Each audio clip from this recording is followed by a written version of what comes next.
Hello and welcome to Roses 2015. We're here in Central Hall in York for the opening ceremony. Yes, the weekend you've all been waiting for.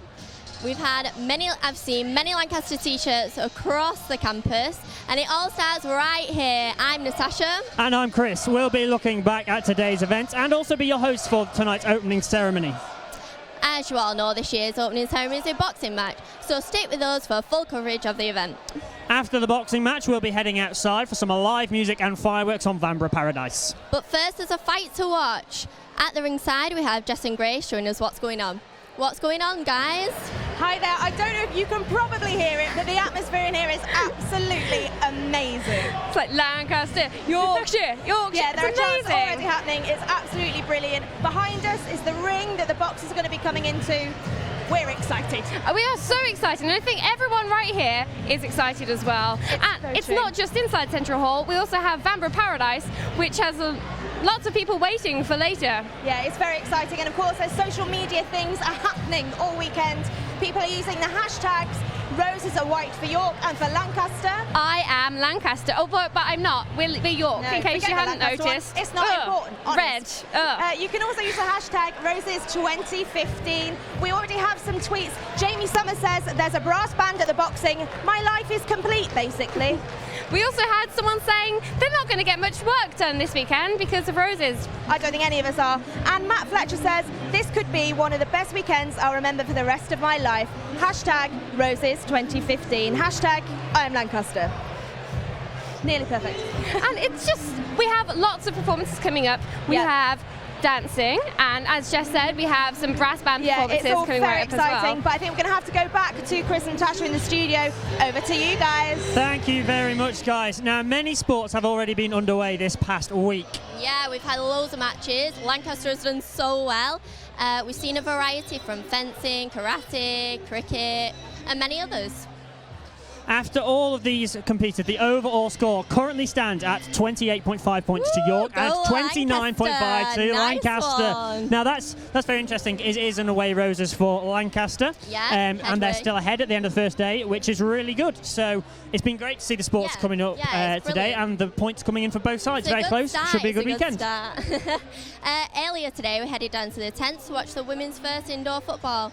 Our presenter Rob had a chat with some of the people down there.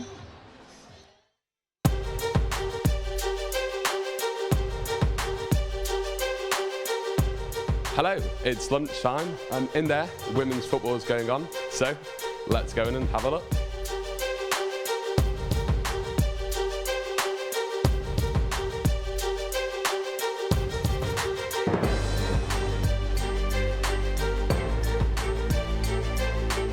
The game was reasonably one-sided. I mean, it was our B team, our A team are about to play now, so hopefully they'll get a better result. But we had quite a few players that hadn't had any experience of competitive football before, but they gave a really, really good go. And we worked really hard. I mean, we were in our own defensive third quite a lot, but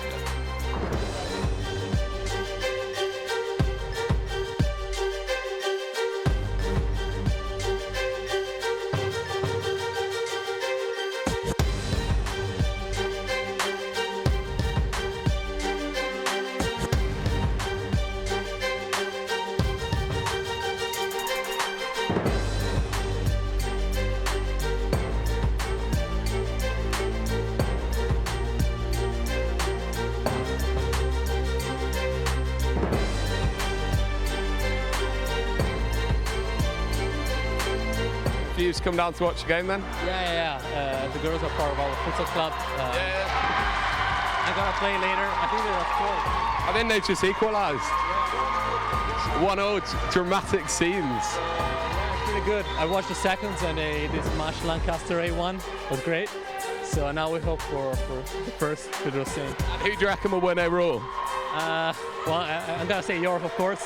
I don't really know the other clubs. I was focused with futsal, so I'm sure futsal's gonna bring us the points.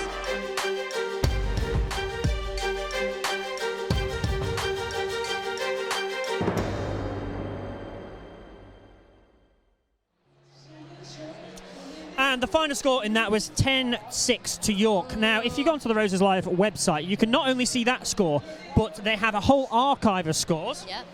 which I've had a quick look at. They have scores way back until 2008. Can you give us a few then? I can give you a few, yep. I've had a quick look Bit through of history. some of them.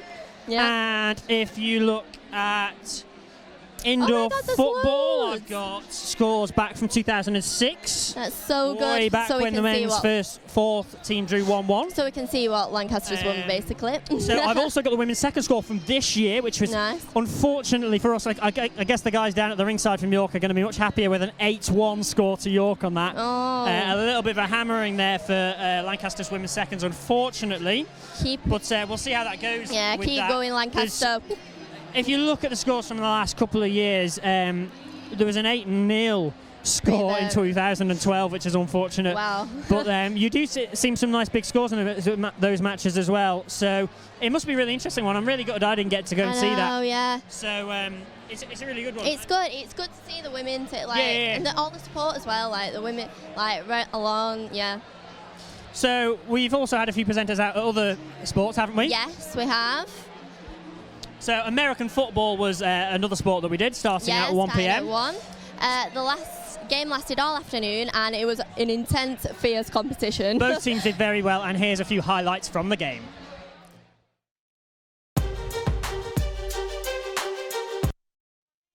So we're here at the American football game, Lancaster Bombers versus the York Centurions. At the moment it's 0-0, but I think Lancaster's totally going to win. As you can see, we've got so much support from both teams, and loads of people from Lancaster have come to visit.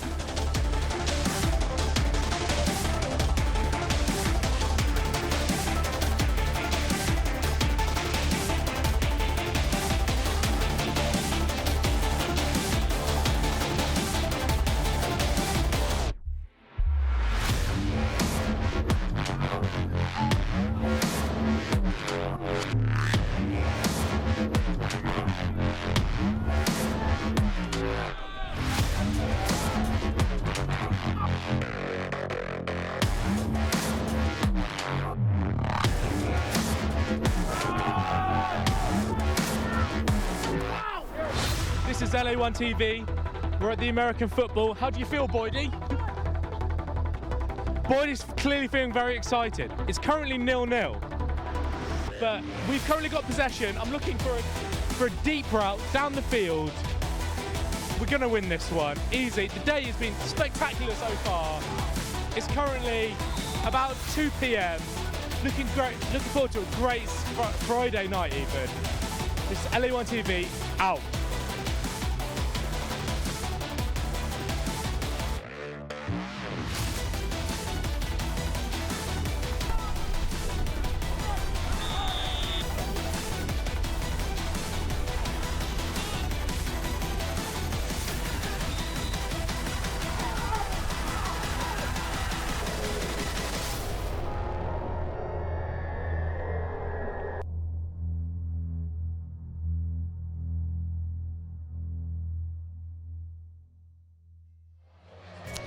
And after that, there was another win for Lancaster, 26-6 to Lancaster. Not really the closest of matches there, a bit one-sided, another very high-scoring, very exciting game there.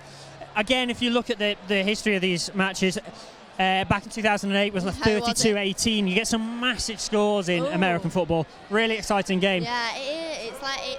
Have you seen any American football games? I have seen. Came down to York a couple of weeks ago, and yeah. Do you enjoy it? Yeah, it's fun. It's different, isn't it? Like you're getting a very. I don't understand it. I really don't understand it. It's There are a people long seem to come on and off. Yeah. They don't seem to play They the whole pause match. a lot, but it is interesting. It is very interesting, yeah. Not my sort of thing. I don't think I'm tough enough for that sort of thing, getting dressed up in armour and going beating each other up for a ball is as far as I can see for it. They do wear a lot of armour. They do wear a lot of armour. It's brutal though. It is a brutal game, yeah. So that looks really exciting, that. And it's not been in Roses that long, I don't think, American football. As I said, 2008 seems to have been the first one. So how did we do then? That was that 1832 score I told you about. Right, so yeah. that a pretty high score. So we've been saying about social media now, and we want to start a little bit of a war off tonight. This Roses and all that. We want to see who can tweet the most, whether it's going to be the I Am Lancaster from Lancaster, or the roses are white. Send us your pictures as Send well. us your What pictures you're in. doing, where Yeah. you are. We're here who all you're night. We need something else to supporting. keep us entertained. Yeah. There's going to be some great boxing and some great acts, but there are going to be a few gaps probably. Follow and us we on want Twitter, Instagram. We Yeah. now have an Instagram. Yeah. So if you can keep us updated on Twitter with how you're enjoying Roses, and especially Lancaster supporters, I know there's a very few number of Lancaster supporters in. You won't be able to see them at the minute, but there's a nice Yeah. little big red blob over to Yes. our left down Enjoy there. It looks that. like to be about 60 or 70 of them. It was a sea of like white, but now we're getting the support. Yeah, it's We filling are. up in here pretty nicely now. I know this event sold out pretty quickly. Yes, it did. Yeah, it So was really. hopefully it should be a really good atmosphere. I believe there will be some empty seats at the beginning because the VIPs won't be in, but Right. Okay. it will be a good night. There should be a great atmosphere. Yeah. I did hear that some of the boxers are a little bit nervous. I can already some of the boxers came out. And It's a big room. Cheers. Yeah. It's a big room and Yeah. it's a lot of people, so I would be very nervous. Yeah. I hope for both our sake and their sake, none of them get knocked out particularly quickly, We because hope they're safe, but yeah. we want to see a good Want to match. see a good match, yeah. And if it's just for us, it's we don't my want to have to be first- talking for too long. We want them to be nice It's long my matches. first boxing match, so I'm a bit like, ooh, yeah. I believe Bailrig, if you're tuning into Bailrig and your last commentary, they do have some people who actually know what they're talking about. That we might go over to them later, hopefully, because they probably know a damn sight more than either of us do. Yeah, so that should be supporting really good. Lancaster, that's all. But so this is your first boxing match. Yeah. You excited? I am, yeah. I love, like, the atmosphere is like, it's a bit nervous, but it's there. It's there. I can feel it building. There's more people. I'm just going to run you through quickly what is actually happening in here in Central Hall tonight. We have all of the bouts. There are some exhibition bouts first. The first bout is Matty Gee from Hull versus Will Pugh Cook from York St John, followed by James Milton from Lancaster versus Sam Kirk from York St John, followed by Tom Duffy from Leeds versus Adam Flattery from York. And the last exhibition match is a women's one. It's Lauren Hall from versus Samantha Brown from Hull. And then we have 4 Roses bouts. We have boxers the big from all over scoring the place. points ones. I believe I think this is worth 1 point. I didn't have it confirmed to me before we went in, but I believe they were going to make it worth 1 point. It hasn't been in Roses before, so it's not supposed to be worth any points. Okay, right. As it's the opening ceremony, I believe it's worth 1 point, so there is all to play for tonight. Sorry, we're getting a bit distracted Yeah, because there's a nice little Mexican wave going on to our That's side brilliant. there. But the Roses bouts, the ones that matter, are Dylan Sheamer from Lancaster versus Aaron Turner from York, Rosen Maven from Lancaster versus Ollie Farrer from York, Dan James from Lancaster versus Dan Aaron from York, and Joe Hollinshead versus Laurie Twine from York. That should be really good. Yeah. Really good. Got 8 bouts. Hopefully we'll see some nice ones, some close ones. In about 10 minutes. I must admit I have no idea about the scores, but I believe we're going to get told the scores by the referee, because they'll have a much greater ID than me. So yeah, I don't know if anyone can hear the background noise that's going on here, but the chants of Yorkshire are very loud in here. Getting really loud, so there's some great York support in. I suspect Lancaster look like they're up for a bit of a challenge here. Yeah. So I suspect we'll have some I Am Lancaster chanting later on. Maybe Yes, must have had we a few will. more drinks, I suspect, to get over the fact that As they're the night goes on, we'll build it outnumbered. up. Now, of course, the other exciting thing tonight, we have a couple of guests later on. We not only have Greg Dyke, the Chancellor of York University, appearing here as his last Roses. He's, of course, a very big sports person, being chairman of the FA. But we also he's called in a favour, I think, from a friend of his from the world of footballing. Okay. Most of you will probably know the name Roy Hodges from the England coach. That should be really exciting to see such a big name from sport here. And I think there's a lot of football fans, both in here on Central Hall and out on Bamburgh Paradise, waiting to see what they say. A lot of football fans. Waiting to see what they say about Roses and football. See if they get any And the tips on the atmosphere, football. exactly, yeah. Atmosphere in here is electric. I don't know what Jess is doing down at the ring with Grace. I don't know if they're enjoying what's that. the atmosphere Hello like down there. down How's it going? Hello. What's the atmosphere down there like? Yeah, it's just we're we have no idea what's going on anymore. Everything is very exciting. There's so much chanting. I've never seen so much tension. Yeah, the fantastic thing about here is that the room is basically full of white t-shirts with Roses are white, but there's just of a red tiny people. little patch of red t-shirts just behind us. What did you say, Chris? There's just a couple of yes, people. there are. Yes, there is so much Nice. Twitter. I like that, There's Chris. lots Thank of you. tweeting happening. Yeah, don't forget you can use the hashtag Roses2015. Don't forget to. And if you want to pick a side, you can pick either I am Lancaster hashtag or Roses are white. Yeah, of course, don't forget that bit. Show your pride for your university. People are saying that they're looking forward to see Roy later. Of course, Roy Hodgson is going to be here for the opening ceremony. Other people are just wishing everybody luck.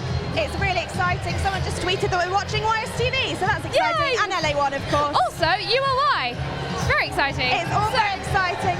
So I don't know about you, Jess, but We are excited about Roy Hodgson, we are Chris. so excited about seeing this. Yes, honestly, we are football fans. Yeah, you can really tell how sporty we are. We're so excited. We- No, but we are you, Chris? Are you excited?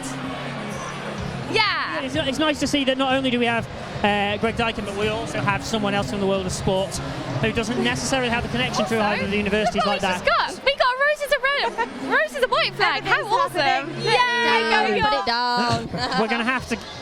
We're going to have to get some I Am Lancaster merchandise up here. I'm going to have to see if any of the Lancaster lot we can need give to us something. give Roy a t-shirt. So, yeah, it should be good. Now, if we're going to have a look at the current score, that we said earlier that it's an extremely close score at the minute. There is just a single point in it, which is really exciting for this stage in Roses. I mean, I've seen.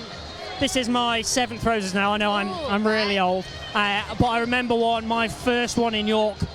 Lancaster had actually lost by mid-afternoon on Saturday, so at this point we were being Was that in Lancaster? beaten. Yeah. It was in York, so we were getting beaten very badly. Oh, I've just had an update, literally just had an update that the score has now changed by 2 points. Unfortunately, York have gone ahead by 1 point to 30.5 Come on, Lancaster. to 29.5. It's very close. Hopefully we'll be able to pull it back in all of our completely unneutral Lancaster supporters. We'll be hoping that Lancaster can pull that back. But it's great to see. It's great to see it being so close and changing position all the time. It is a And little they've bit. been training so hard for so many weeks. I know. Like, I remember that time I was in York and we'd lost on the Saturday afternoon. It was really demoralising for everyone else who had yet to play because they felt they had nothing to play for. The best Roses are the ones where it goes down to the wire. Sunday afternoon. With 4 or 5 fixtures to go is always the best way to end a Roses. Yeah. I mean, I think it might have been women's basketball last year that won it for Lancaster. I was there, electric atmosphere, absolutely fantastic atmosphere. It's my first Roses and I am loving it. I've loved it for a couple of weeks, like all the build up, like there's been posters all around campus and it's just been incredible. Like everyone's just got behind each other, haven't they? Like yeah.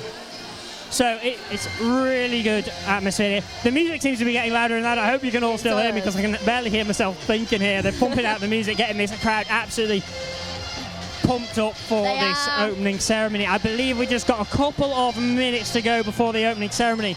So girls, Grace and Jess, have you got any new tweets you can read us out?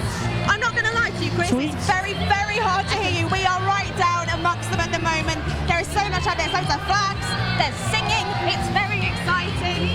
And we have so much happening. I don't think I've ever seen Central Hall this excited about anything before. And it's all for the Carter James Trophy, which is just on Central Hall, waiting to be won. And did you know, Jess, it's been 30 years since Lancaster have won in York. Oh, it's all to play for this weekend. Don't forget, keep tweeting us, keep those coming in. I'm going to refresh really subtly down here. People are saying hashtag Roses are white. People are sending their photos are in. Time for the Roses opening ceremony. It's all happening down here. Chris, can you hear us up there? What's happening up there? Hello? What's happening up here? We can hear you. Yeah, I hope. It's great to see you still enjoying yourselves down there. It's just about filled up in here now. It's just a bit filled up in here now. There's a nice big block of red for Lancaster sitting just in front of us over there. Taking many you can see, pictures. actually, you could see it if we could see it just behind you guys there. So it was. It's really good to see there's enough Lancaster support over here. Yeah. I believe tomorrow there are going to be over 1,000 people in Lancaster from Lancaster over here in I'm so York. excited for tomorrow. There's such a variety of sports. That's what I love about it. Like There's been a deliberate move this year by Lucerne and Lancaster to bring supporters over. There's over 300 supporters in addition to the competitors over to try and eat away at that home advantage that York have got. Get a bit of a crowd out, get some support because it is it makes a huge difference. It's like having an extra player on the pitch at some of these games when you have that amount of support. Exactly. So it's really good to see so many Lancaster supporters. So it's brilliant that they're here Especially and in the that they're going to be here all Lancaster weekend. t-shirts. Yes, So exactly. are there any sports you're particularly looking forward to seeing? I'm going to watch the lacrosse. Yeah, that should be fun. That should be Women's good. lacrosse. A bit of a yeah. brutal one. Men's, Yeah. women's mixed? Any particular Women's, favourite? yeah. Not And, quite as violent as the men's there, but still good rugby, sport. Yeah, football.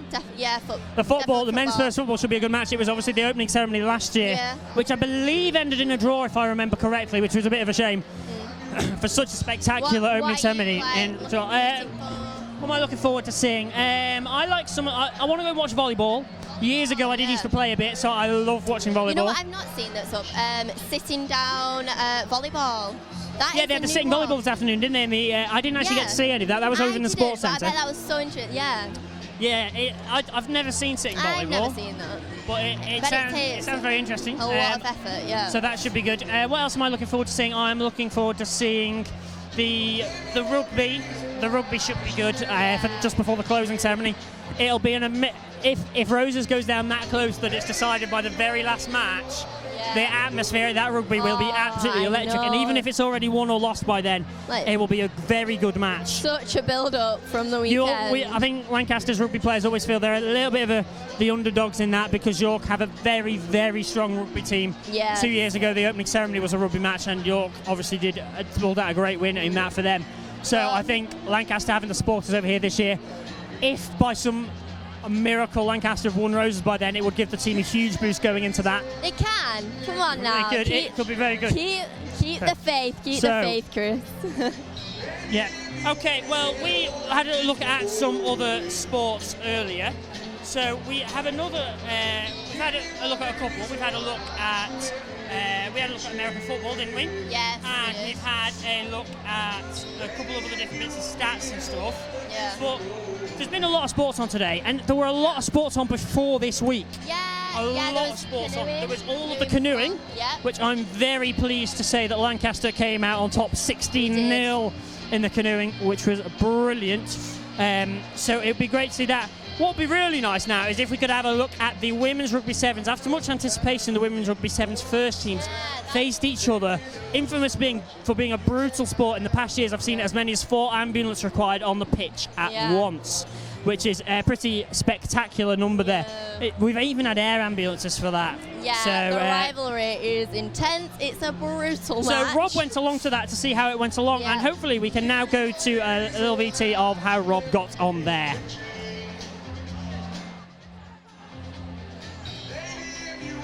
Maybe we can't go to that VT. We'll hope to bring that back to you later. The final score in that women's rugby sevens match was 22-12 to York. Now, that's a pretty convincing win for York in that. I haven't heard of any injuries in it, which is good. Well, that's good, yeah. It was only a sevens We match. It lost. wasn't the full squads, but it's always very exciting to see that. So it's great to see that, and they're The always atmosphere really is excited. building. I spoke to some of the women's rugby team last year. They were really excited about playing. Yeah. So it's good to see them getting a good match in on the first day and a good result there for York on that. And such an exciting atmosphere for that sort of I know. match. I'm very glad to see that, as I said And a earlier, lot that they of all seem to supporters come for it back. as well. As far as we know, they came back all in one piece. Very Which good. is all So good I and think, there seems to be something happening in the ring down there. Some people seem to have got into the ring, and security seems to be trying to get rid of them The security down there. have So got some people are a little bit too excited and can't wait for the boxing to begin. So hopefully They're security getting a bit will remove- rowdy. They're getting a little bit They're rowdy. ready. This is The bar's open downstairs, and I think you can tell at that. So that's. Oh yeah, they have been removed from there down there now. Yeah, they have. So calm, a little bit of calm has Lancaster returned. ready. Has returned, yeah. They've got louder. Now, there are always trailers for Roses. York, the last few years, have got the same group to make it. They have a professional company that is made up of York alumni who make theirs. Yeah. They tend to be along the same theme, but my God, do they get better each year. Have you my seen God, the York's trailer? Yes. You literally Very get good. goosebumps. Very It's good. great. It's so good. Very good, Yeah. their videos. And I watched it earlier. Very exciting. That will be the start. Hopefully, any moment now we'll be going to that video. Builds it. So Gets exciting. we'll be So Yeah, they're going to it'll play be it, aren't they? a great video. So I have just heard that we can go to the VT of the women's rugby. We have that video now. So Yeah. as I said earlier, it was a great win for York in this match. And Yeah. let's go to the women's rugby sevens first match from earlier with Rob.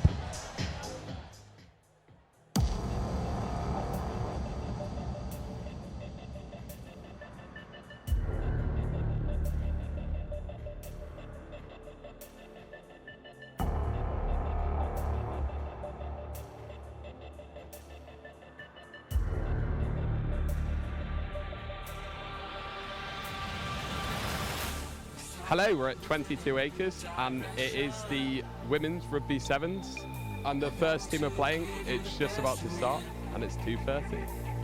And I will travel across the ocean, 'cause I can set you free. Summer moving in a new direction.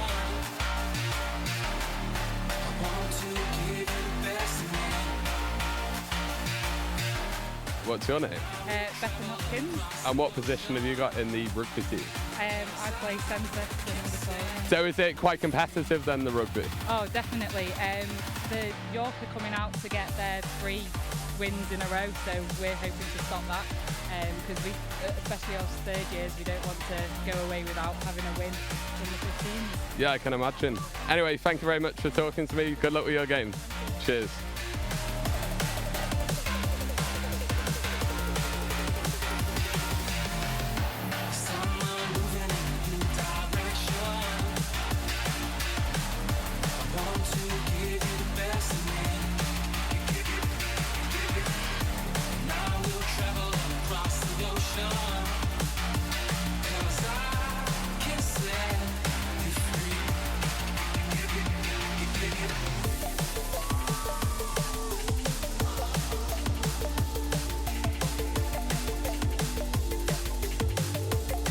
Thank you for joining us for the women's rugby. Today wasn't Lancaster's day. They lost 22-12.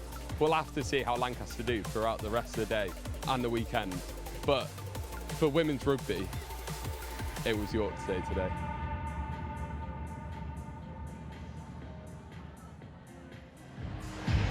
And right now we are back at the ringside and we're joined by the lovely Grace Clark, the newly elected Grace Clark. How are you doing? Yeah, really good, thank you. I'm just so excited. I'm so excited about tonight, yeah. Yeah, now this must be pretty amazing for you to see Roses here. Are you having a good weekend? I can imagine you are. Yeah, I'm absolutely buzzing. I've been to indoor hockey, indoor football today. The atmosphere around campus is incredible. Tonight it's just going to be absolutely fantastic and I'm so excited. Do you think we're going to win? Absolutely, without a shadow of a doubt. York have got this. I'm so excited, yeah. Well, at what point do you think we'll win? Do you think it will be a clean sweep on Saturday and we'll be able to party the night away, or do you think it will go on to the Sunday? I think it's going to be a tight one this year. I think it might go down to Sunday. There's so many exciting games going on tomorrow, all around 22 acres. I think it's going to be tight. York have 100% got it in the bag, but we like to keep it interesting. So I think there's still going to be exciting things on Sunday to go down and watch. So definitely make sure you come onto campus and do it, yeah. And for some people who might not be that sporty, people who might not be here tonight, people who are watching at home, what would you say to look out for? What do you think they absolutely have to go and see? There's absolutely everything. Tomorrow, 22 acres, make sure that everything is down on 22 acres, but also Hes East as well as water polo, and darts tomorrow is not to be missed. There's so many exciting things. Have a look at the timetable. Don't go for the main sports as well, go try everything else. There's so much interesting things to watch. Make sure you go over to Hes East to the swimming pool as well for the water polo and swimming as well, it'll be great. I will definitely be checking it out. We've got 3 streams going on between us and LA1, and I mean, next year, Roses is going to be happening at Lancaster. Have you got any plans already for how we're going to win at an away Roses even?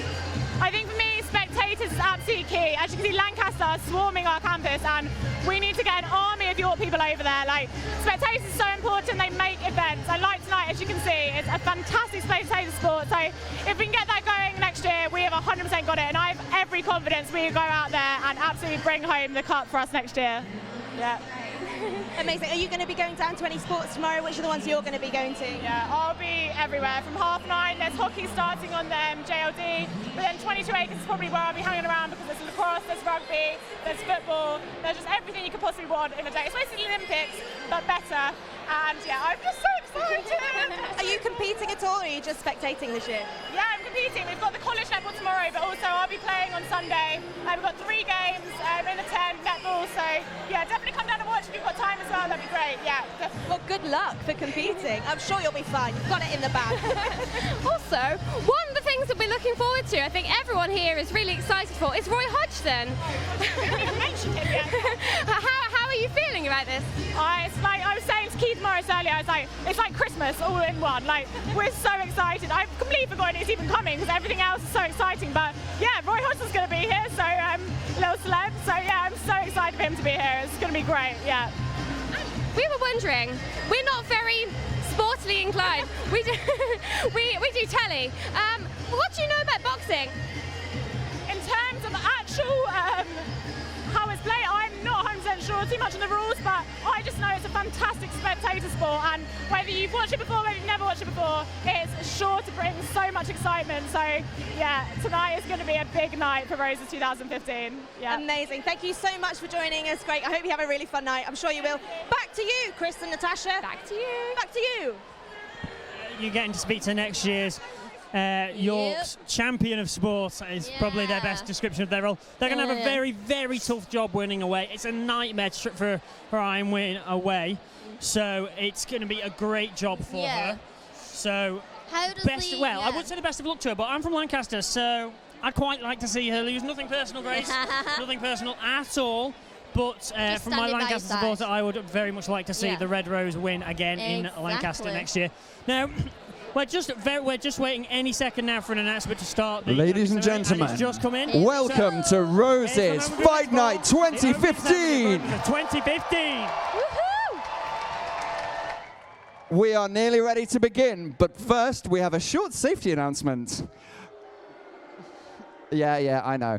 So, there are no fire alarms planned, so if there is one, it's real. Please proceed calmly to your local and nearest fire exit, following the marshals in the fluorescent jackets.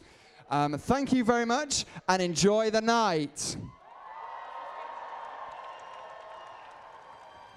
On a flag's field, there has grown 2 roses, planted in the past, rooted in history, grounded in half-remembered glories. It stems from an age of conflict, when its thorns were spears, and men fell like blossom in their prime. They grew quiet. The War of the Roses may be buried, but the conflict isn't resolved. The White Rose of Yorkshire did not endure alone. The Red of Lancashire returns to the north. The seeds of battle are to be re-sown. Swap shields for shirts, swords for studs, and blood for... well, perhaps there will still be blood. For York's walls have stood for centuries, and for 2 decades they have gone unbeaten here. Will the hopes of the Red Rose be dashed once more against such a fortress? Or will the cracks begin to show? Will the bricks begin to crumble? Not if York can help it. With their sweat, they will hold this city together. From starless dawns to the smoke of dusk, they prepare. Strained muscles breaking bones, they prepare. But they do not prepare alone. Wars are not just won by the warriors. The White Rose has many parts. Every team, every supporter, every organizer unites behind this banner.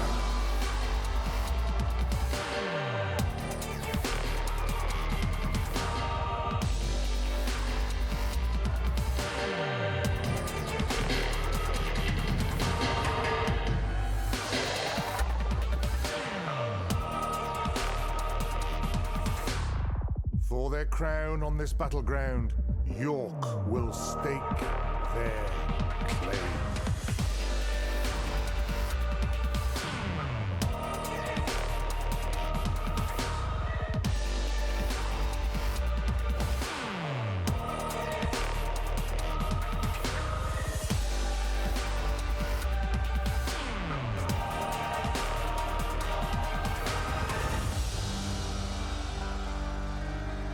On a flag's field there have grown 2 roses, and one of them is about to be cut down.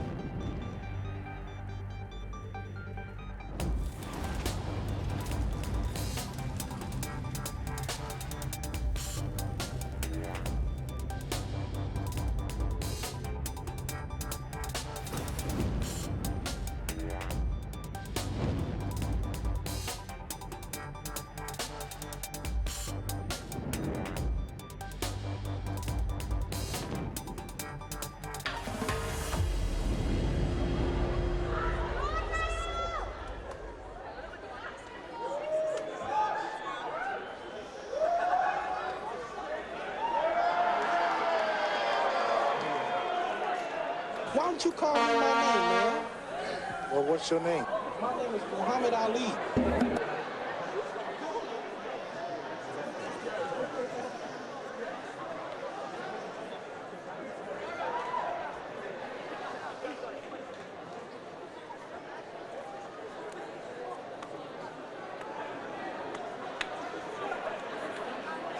Why don't you call me my name, man? Well, what's your name? My name is Muhammad Ali. The champ is here! The champ is here! The champ is here! The champ is here!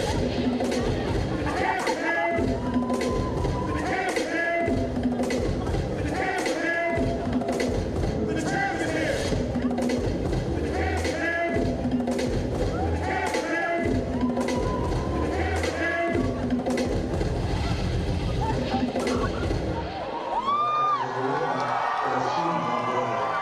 Some darker people, some poor, hungry people in the movement for the big power of America. I gotta shoot them poor people. I don't just take me to jail.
Well, wasn't that a great opening? Such a good video. Such a good video. And great to see the dancers involved there. It's great to see that it's not just a sporting weekend, that the arts groups do get to get involved. We had the street dancing team there.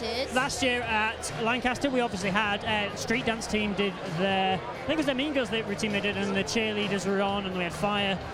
We had some fire performance, and we had the wind band playing as well. It was great to see that sort of thing, and it's great to see that York are keeping up that as well. Yes. So that's really nice to see. It looks like there's some cheering going on down there. I don't quite know what's going on down there. But Ladies and gentlemen, welcome to Rose's 2015 opening ceremony. I'm sure you'll agree this year's Roses trailer is absolutely phenomenal. Thank you to Front Lawn Films who made it for us. Thanks also to York's Dance Society who performed just now. You were absolutely fantastic. I'm Cass Brown, I'm the York Sport President, and I help oversee Roses. I'm so excited that it's finally here. Tonight, we're going to have over 6,000 people attending this event here in Central Hall and outside, which is staggering. You outside, don't forget, there's RKC, which has the karate, and James Hall, which has the fencing, so please go and watch them if you can. I hope you're looking forward to the boxing, and also Roy, who you'll hear from later.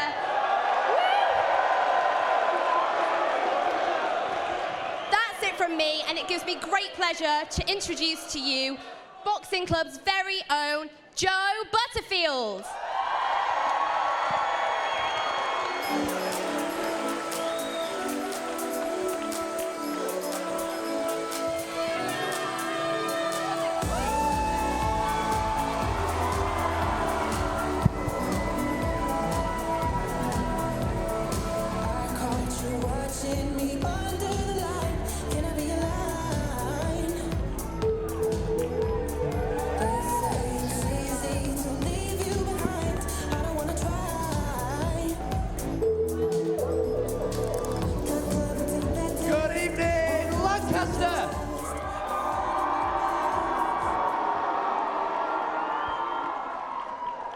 One more time.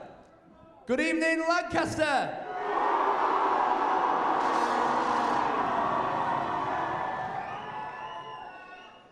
Good evening, York.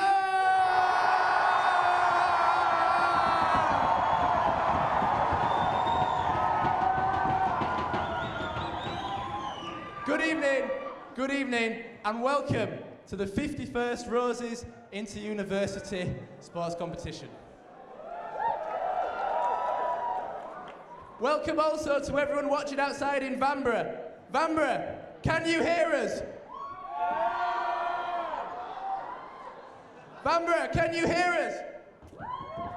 We can't hear them. And hello to everyone online watching. To lay out the format for tonight, there are going to be 8 fights, 4 exhibition, 4 official Roses matches. They're going to be split into 3 rounds of 3 minutes, after which the judges will decide, based on points, who wins. Of course, fights can end in KO or technical KO as well. Which realistically is what we came here for. Now, one last thing. All the fighters backstage have heard you going, Yorkshire, Yorkshire, Yorkshire. But it's a hard thing to come out here and fight. It's another hard thing to come out and fight in front of 900 people. So our brothers and sisters from Lancaster, I'm going to ask you not to boo them. Cheer, but don't boo them, yeah? Because it's bloody hard to come out here and fight.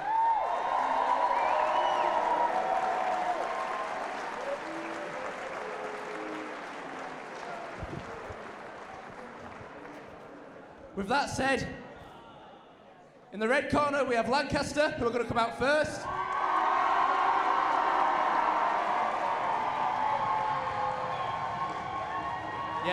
Yes, Lancaster. And in the blue corner we have York.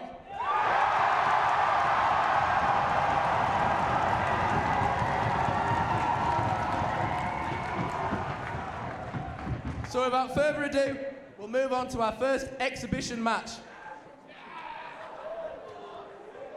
In the red corner, representing Hull, weighing in at 65 kilograms.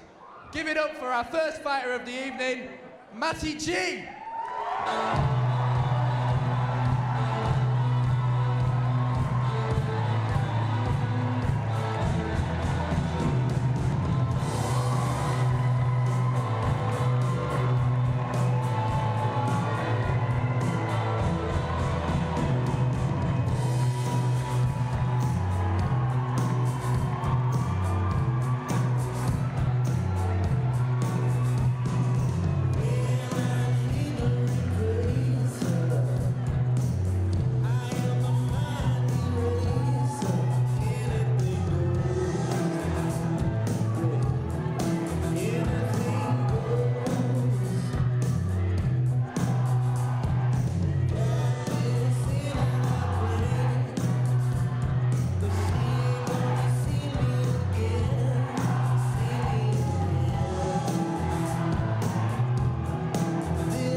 representing York St John, weighing in at 64.5 kilograms. Give it up for Will Pugh Cook.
From man in the red corner, who is fighting for hold, Matty G, I think it was. Not many clean punches landing here though. G pushed him up against the ropes. Nice right hand on the exit, high to the temple. I saw a nice jab in the early. Oh, and a big miss there by Pugh Cook. A big swing, but no connection whatsoever. Getting in, physical, close. Matches in the commentary. And Martin continuing here, getting his head down, just taking the punches is G. Pugh Cook looking like the more accomplished boxer right now, but Cook, a smaller man, if he can get inside, maybe he can do his work here. But he's pinned up against the ropes. It's a nice straight right on the exit, closing the distance. The punch is coming thick and fast from Pugh Cook. Oh my referee on the verge of stepping in here, and he's going to administer the first standing 8 count, sending the man to the neutral corner. 2, that's 4. It looks like he's got his hands down. Says he's okay. That's standing 8 count. That's a big score for Pugh Cook. Just then, G had no defence whatever against Will Cook. He was arms almost down by his sides. Yes, that was a big combo. He was lit up by a right hand to the temple. They're now clinching and moving across the ring. They separate once again. Oh, he catched him again with that jab. Pugh Cook, you can tell he's a better boxer just by virtue of his jab. He's keeping his man out on a telegraph wire, and he keeps catching him as he comes in. He needs to work on his power punches, though. That's another one that whiffs clean of the man. Good head movement from G to miss. He misses a lead uppercut coming in. Both men fighting with the orthodox stance, and once again... At the minute, though, for Pugh Cook, it's sort of big risk, big reward. He swings big punches. They don't always hit, though. Well, he's got a big reach advantage in this fight, and he's using it, and that's a clinch. The referee warning them not to grab each other's heads. Of course, illegal in modern boxing. And there is the bell. That is the end of the first round. That was Pugh Cook. By getting that standing 8 count, will have earned himself the marker on each of his scoreboards. He might have got a 10-8 if the judges are feeling generous. More likely to be 10-9s from both of them. So we see now the cutman stepping in to check on their fighters. They will. The doctor there is actually checking the mark on the side of his head. He did take a very hard punch there. A nice right hand from Pugh Cook. Pugh Cook on his seat. But this is cutting into their time, going over to the timeskeeper. Yeah. So that last round, certainly, I would put Pugh Cook ahead of G. What would you say? Yeah, it looks like they're collecting the scores already. Is this only a 1-round fight? As I said, we have not been given any information about the format here tonight, and I think that Joe Westerfield might have misled us because the referee is already collecting the scores from that round. No, he's just going to. Looks like we're just going to collect the scores between the round. That's fine then. And the blue corner already out of the ring. Pugh Cook stands first. Yeah, sending a message to G. Matty G is up and ready. Matty G is already wobbly. He took a wobble off the step there. He's going to bring them in, and he's given what we've seen so far, I don't really expect G to make the distance. I think that was a warning from the referee that if he looks like he did after mentioning that standing 8 count again, he will not let the fight continue. But G does not look like how he comes out firing. Most of those punches taken on the gloves. But he's taken another 2 big hits. But Pewcook goes for a third. But G is able to duck out of the line of nice fire. right hand from G. That was a good punch. He came over the top from as Pewcook. Pewcook stepped in. G is taking 2, 3, 4. G is scared of Pewcook's power. He's stepping away from his punches. You never want to have to do that in a boxing match. Tries to come over the top with the right, but he's at a reach disadvantage. It's still a pretty close fight on this round. Looks like G's corner did a really good job of settling down, taking that doctor timeout to full advantage. He's now just trying to get out the way of everything he can, G. He's firing his own, takes one to the body there. Neither men really working the body in this fight. Could be an opportunity for the shorter man, G. There was only half a kilogram in it, but G, the heavier, is behind. He's pinning him against the ropes again. G's feet, and he clinches up here. And that a clinch and almost a shove. Yeah. The ref telling him none of that. The clinch is part of the, although technically legal, is part of boxing technique, but it was a good use of it. He was pinned against the ropes and he couldn't get his feet moving. 1, 2, 3. His feet are so static. This is Matty G in real trouble here. He's just up against the ropes and just taking them square in the face. I think he caught him there with the right hand out, but now G coming forward. G trying to come back. The sort of most he's connected against Pewcook in a little while, but Pewcook just is dominating at the minute. Yeah, pinned against the ropes again. G covering up, but offering very little in the terms of return fire.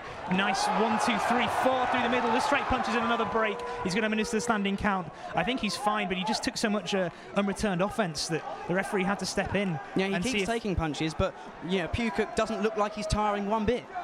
No, we're going to resume here, and there's the bell. There's the bell, and frankly, the judges, are you in any doubt that they're going to put Pewcook ahead there? Yeah, Pewcook. Thing is, Matty G didn't look hurt there. He just looked like he didn't know what to do. The volume punching really caught him out there. The flood of punches in the far corner from us, the far right, trapped him against the ropes. He can't move his feet when he's under pressure. It seems to be a big problem with his game. I would hope he'll be able to show us something more in this next fight. There's a half-hearted Yorkshire chant here in the arena, but as we discussed earlier, maybe the fans not into this matchup between a man from York St John and Hull. But the York St John man, I would say 2 rounds to the good. He just needs to not end up on his backside in this round to secure the victory. Yeah, I mean, it's as far as it goes. Did you expect it to be maybe a little bit closer, given as we discussed, they're both amateurs? As we discussed earlier, amateur is not a rating of skill; it is a rating of profession. Of course, it often implies less skill than the pros. But we have nothing on these fighters. We don't know their records. We don't know their experience, how long they've been training. So once again, they get both up. G, his hands are very low. He looks a bit tired here, and they do resume here. For the third and final. And then the second. A huge straight right, snapping the head back. He needs to land a few more of those though. G, at the minute, it just likes G is going to just try and make the distance. He's not hurting him anymore. G coming forward, trying not to be scared. His corner's probably told him to do that. So all credit to him. Another one straight right from Pewcook, right in the left side of G's head. Oh, he's called. And it's been called. Pewcook is victorious. Will Pewcook from York St John has beaten Matty G from Hull. By technical knockout. A technical knockout. The referee was going to administer a standing count, but you cannot receive more than 3 in any given fight. So possibly a bit of a lenient standing count, but he was protecting there the amateur fighter. Perfectly acceptable refereeing for me. I don't think G was going to come back there. He looked game, but you have to protect them. I can't see his face from here, but it looks like the doctor's seeing to a swelling above the eye.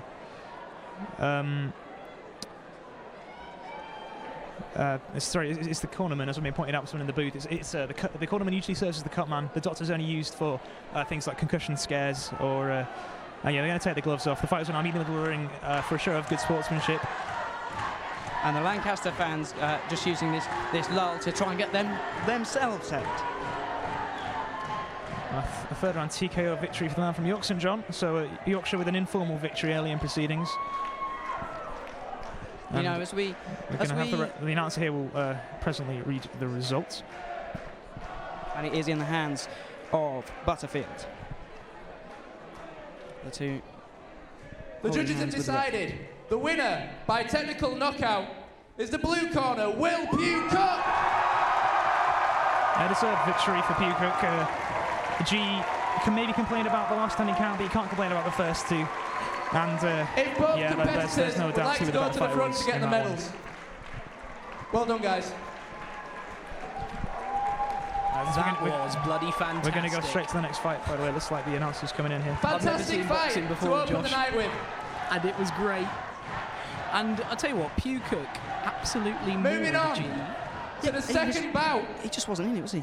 We have in the red corner, representing Lancaster, weighing in at 70 kg. Give it up for James Milton. This is where things get interesting, of course. Milton from Lancaster entering Central Hall. The first time the Lancastrian has walked down the steps this evening. And a good cheer. And now, you know what it means now that, almost the unthinkable. The York fans are going to be rooting for the York St John fighter. It is almost the unthinkable. Who could have called that at the start of Roses 2015? Very nice of you to say, by the way, Jacob, that's an informal victory for Yorkshire. I'm not sure it's necessarily true. Oh, well, he's in the county of Yorkshire, is he not? Has he given us the mental edge? And in the blue corner, representing York St John, weighing in at 72 kilograms. Give it up for Sam Kirk. This guy's a big middleweight, I'd say. And my weight class is broken, and I am used to speaking in pounds parlance, but I'd estimate these guys are middleweights. Now, what has Kirk gone for his entrance music here? What? Born Slippy. Born Slippy, not Porn Slippy, that's a different thing. Born Slippy. Yeah, this isn't the traditional song you would think that really bigs you up and gets you ready for a fight. Indeed.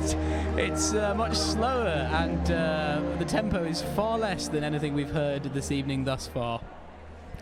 And we just wait now to get underway. The second fight of the evening, exhibition bout number 2, James Milton versus Sam Kirk.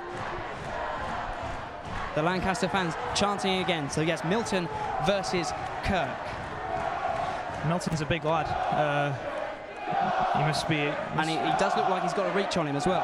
Yeah, it looks like he's topping 6 foot. Bigger than his opponent, I'd say. And as we suspected, the partisan crowd siding with the local man. Well, at least the York St John student. This is an interesting fight. We're going to see some real power in this one. The last one finished by TKO, despite the fighters not being particularly heavy. You can see last time they didn't quite look the same build. These two look very similar. Milton's got a slight edge, I'd say. I mean, the perspective isn't great for judging heights. We'll have to see how they box. Milton, for me, slightly longer arms, slightly taller, but that's a very informal guess from up here. So please don't read into it too much. They're both fighters light on their toes as the referee calls to the timekeeper, and we will be underway in the second bout of the evening.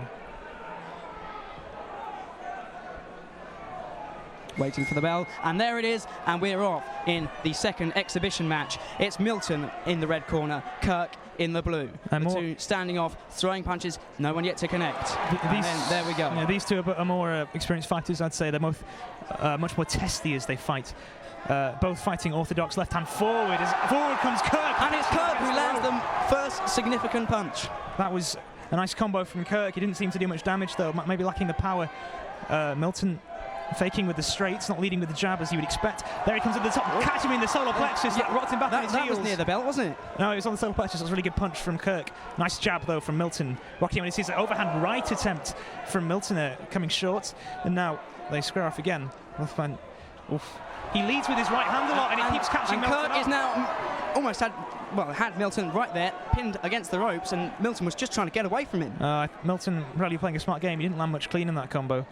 Another slightly testier affair than the wild sort of brawl we had to start things off. Yeah, these two fighters, they like to stand off each other a lot more than the last two. These are much more experienced boxers, I'd say. Obviously I don't know, but.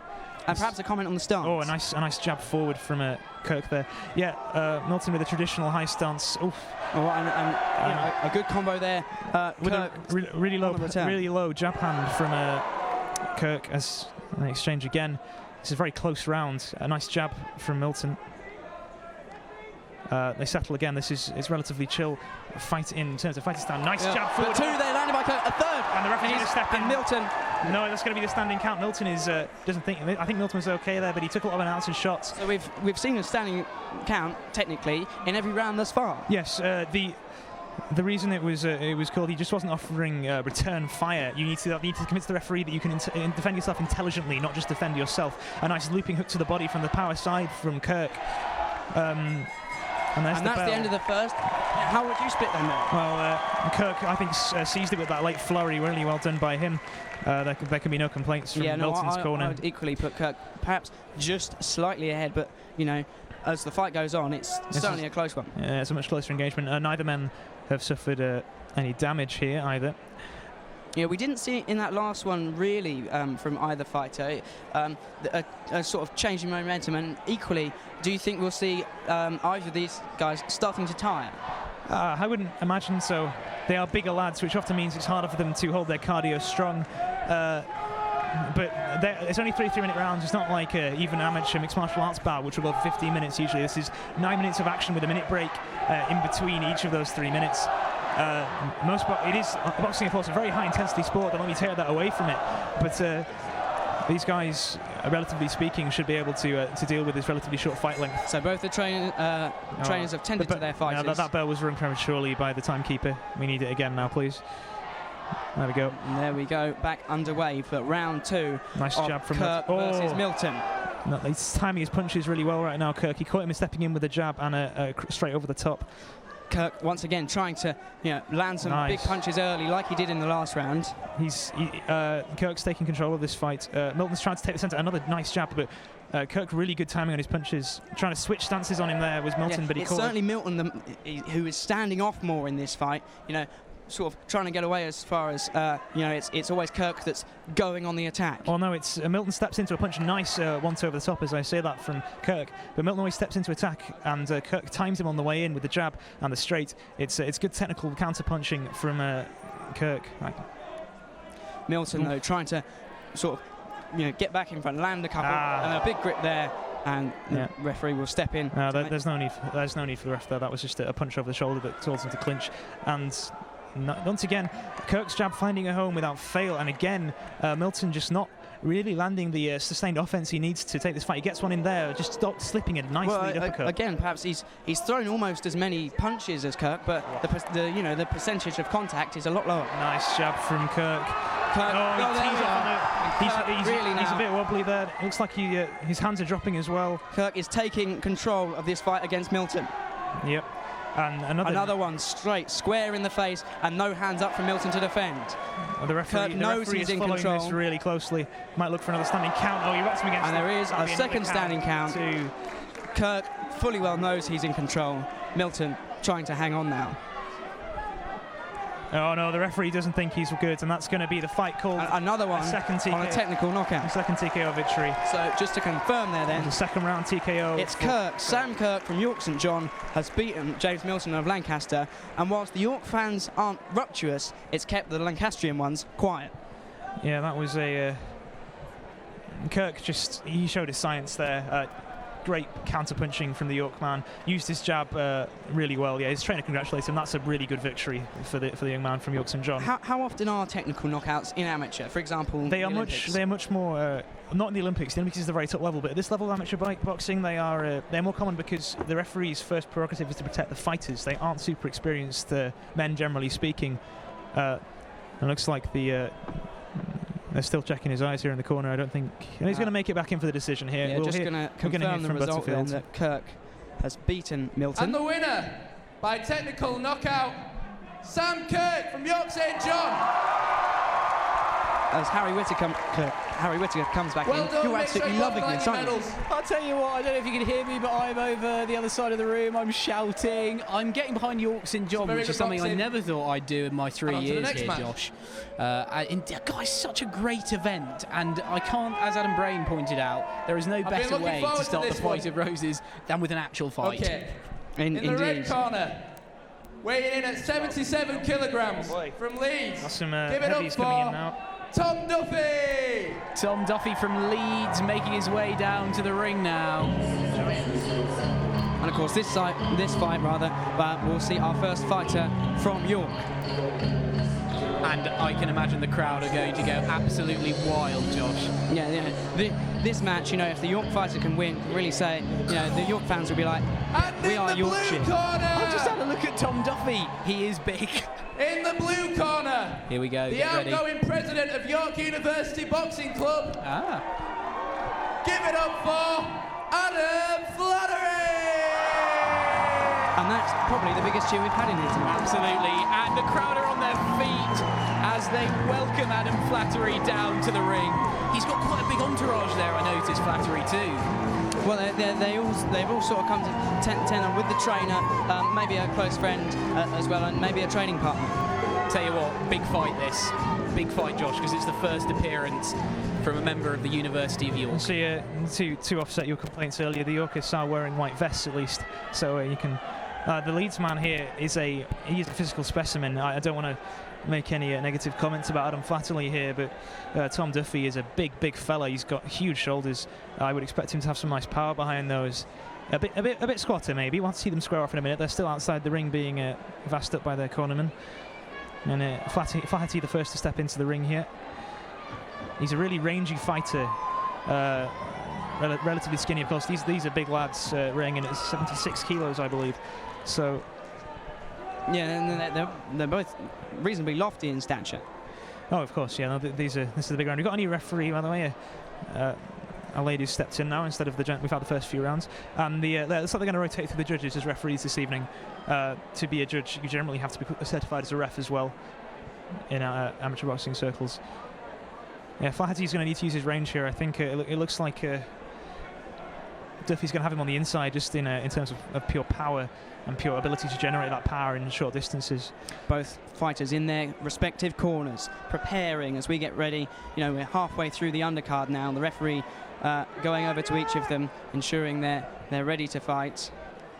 Yeah, the rules being run over, they're not really necessary for most boxers, but it is a reminder, and it gives them no excuse should they break any of those rules. We've seen some very clean fights so far, a bit of clinching, but nothing low, no accidental headbutts, nothing untoward by any of the fighters so far, which is really good to see. So the referee drawing them into the centre of the ring now. Yeah, looks like Flaherty's got a good couple of inches on Duffy in terms of height, and you would assume reach. But I said this is a classic boxing matchup. We've got the rangy out fighter in Flaherty and this powerful little in fighter in I say little, he's huge, but he's little in terms of height. And he will need to get inside the jab of Flaherty, assuming Flaherty has, as they say, an educated one, as they step apart and we get ready for the start of this fight. And we wait for the bell. It's Duffy of Leeds versus Flattery of York. And there is the bell. And Duffy comes, puts them on early. He knows exactly what he needs to do. He needs to get in close and start putting the punishment on. And he's doing exactly that. He doesn't give him a chance to get away. Flattery is trying to return, but it's still Duffy at the moment who's in control. The Lancaster fans are rallying behind the Leeds man. Not something you see very often, cheering someone from Leeds. Yeah, and this would be a big statement. That was a nice punch. A big return from Flattery. Nice counter punch as he stepped in there. That's what he needs to do to control the range. Needs to use his jab more for me. That's a good one. And another, but glances off the glove of Duffy. Duffy steps in again with a big straight to the body. Leads with a left hook, a right straight behind it. Nothing really landing true though. Some jabs. Duffy now trying to keep on top, but Flattery just trying to level himself and sort of stay more than in contention, and he is, and lands a couple there, and as you hear, the fans very much enjoyed that. Yeah, they were long leaping punches, not much power. Nice dig to the body again. A big slap almost. That was a warning there. It was on the belt line, just a warning to keep them up from the referee against Duffy. Using his straight punches well here, Flattery to control the range, but Duffy looks like he has power. Nice straight. Oh, and that was a big connection from Duffy there, perhaps the biggest of the round so far. That was a big punch, but Flattery's coming back. He's doing his best, and another right hook. Flattery's punches have no zip behind them. He's got nice technical power, and another right hand over the top. And a good combo there from Duffy. It was just the one punch that landed. Another right hook. Flattery needs to be in trouble. He could be in trouble. He's pushing against the ropes. This would send a big message if the president of York's club lost this fight. I like this Duffy style. He ducks and weaves under the punch and comes in with the right hook. And that's some good punching there, though, from Flattery. He tees off with the straight punches in close and gets them all through. He's certainly still in this fight, Flattery. Duffy has to stay honest in this. The straight punches from Flattery still required. He gets another one there. Nice straight right. Duffy just bullying forward, trying to land punches, but he's not really throwing. And there's the bell. That's a very close end of the round. first round.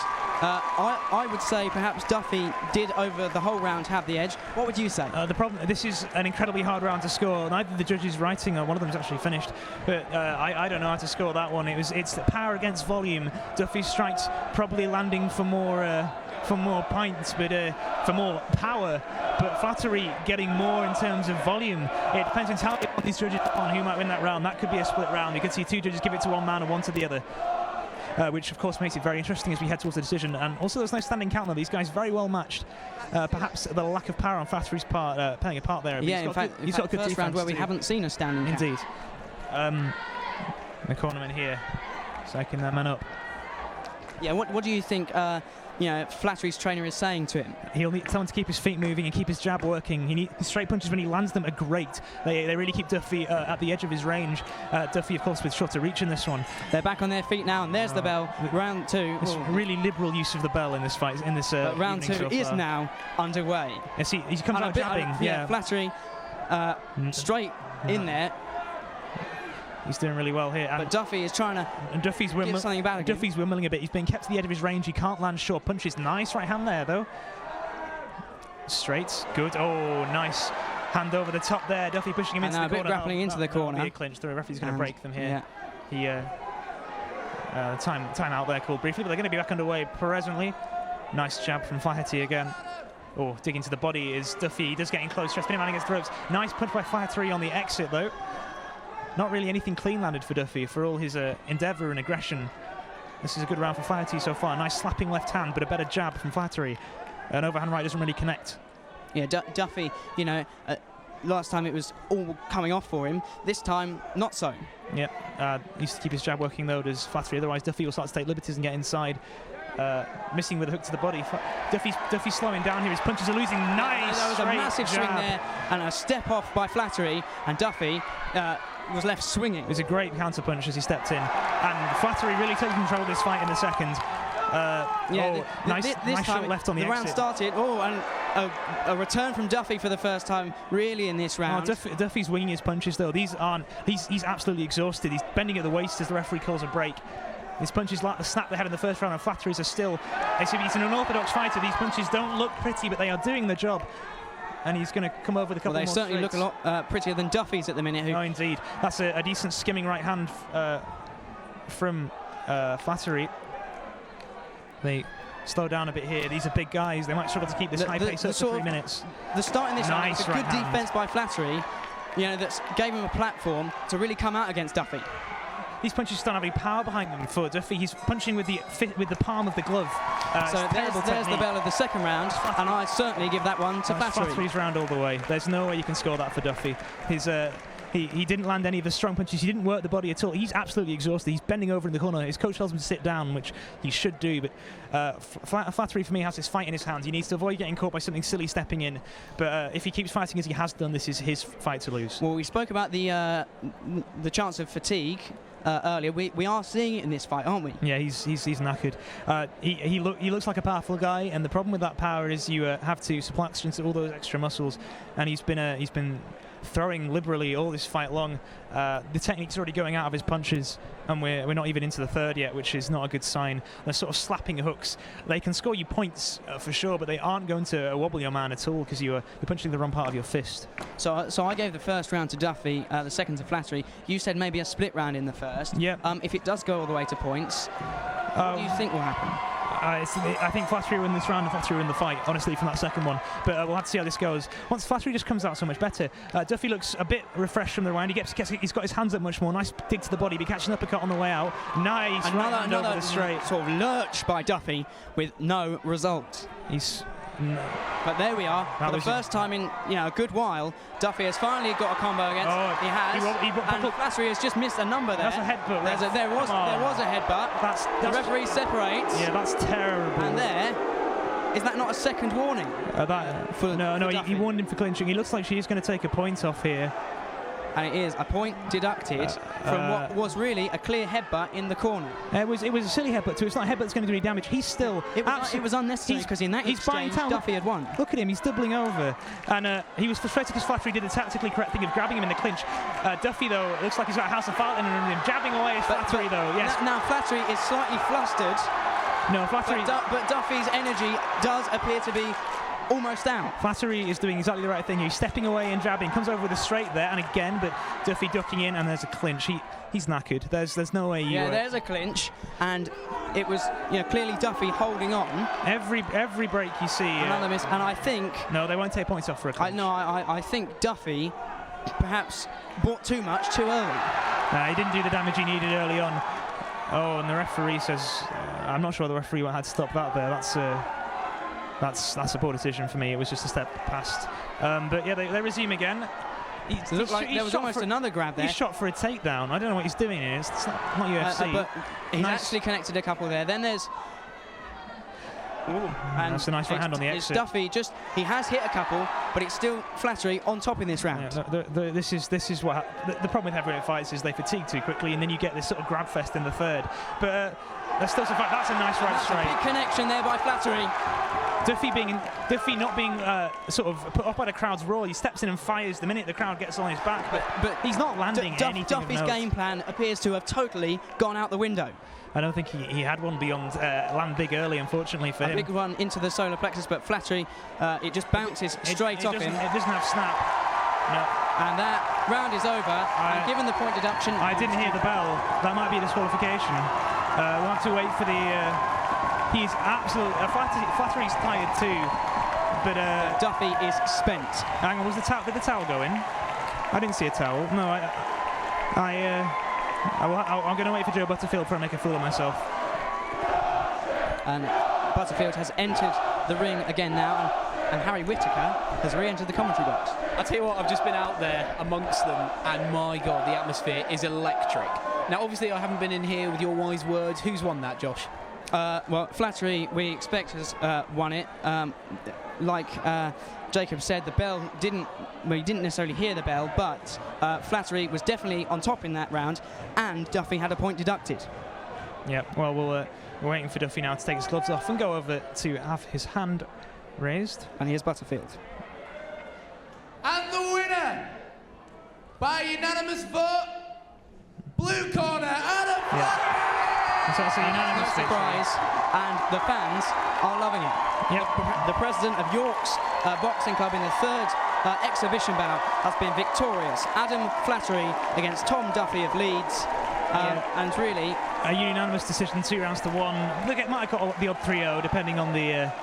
But that was a close fight. Duffy just needs to work on his conditioning as far as his career goes. He is absolutely knackered right now. Here's Butterfield now, getting ready to announce the fourth and final fight on the undercard. Most of the exhibition fights out of the way. We now move on to the Roses matches. These are the ones that... Looks like they're going to cancel the exhibition bout. We're going to go straight to the Roses. Not to underplay, but these are the ones that count. So, in the red corner, from Lancaster, weighing in at 65 kilograms, Dylan, the natural Chima! And indeed, we are now moving on to the rounds that count. It's the Roses bout, and we're about to witness the entrance of the Lancastrian.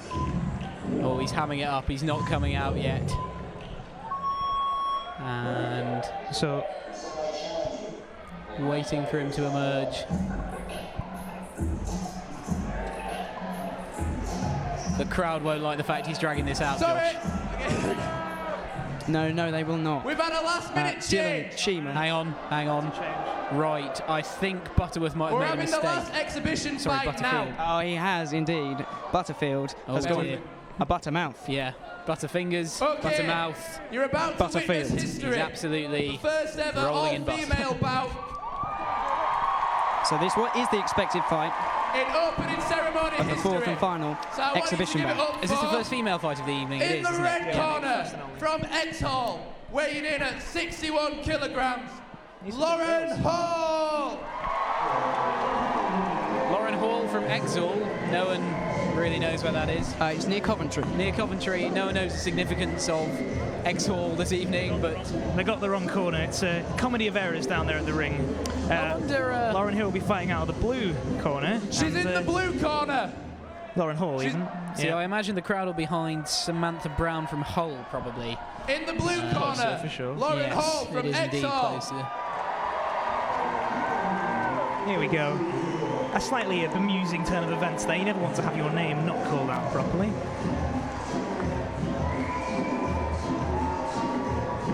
So these are welterweights again. So this is the upper end, of course, of the ladies' box.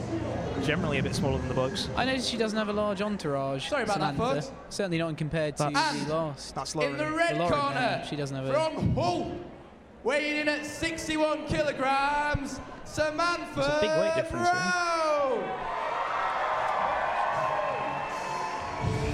Samantha Brown from Hull now making her way down to the ring.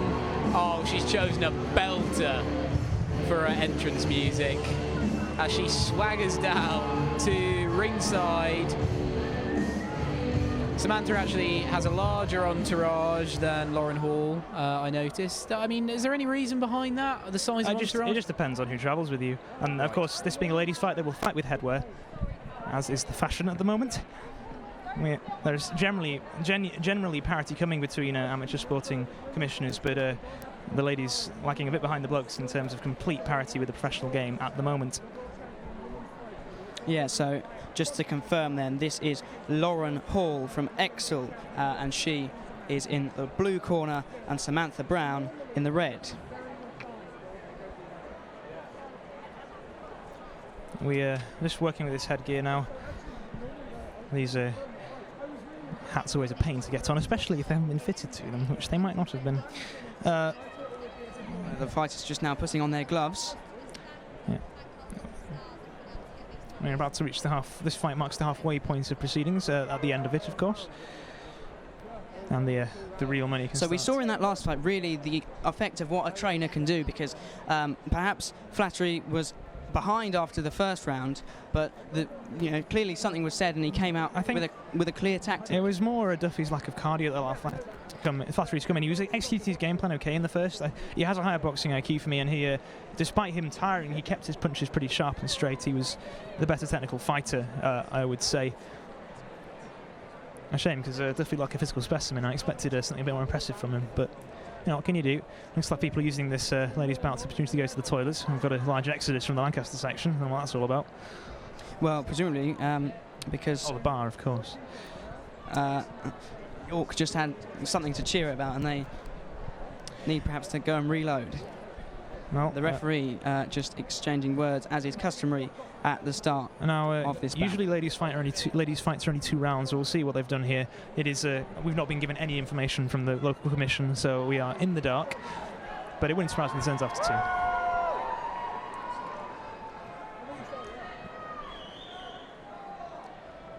There's the bell, and it's Hall versus Brown, and it's underway. And it's really, it's a good exchange from both as we get underway. Hall opening the stronger, punches a straighter, digs in the clinch, dirty boxing.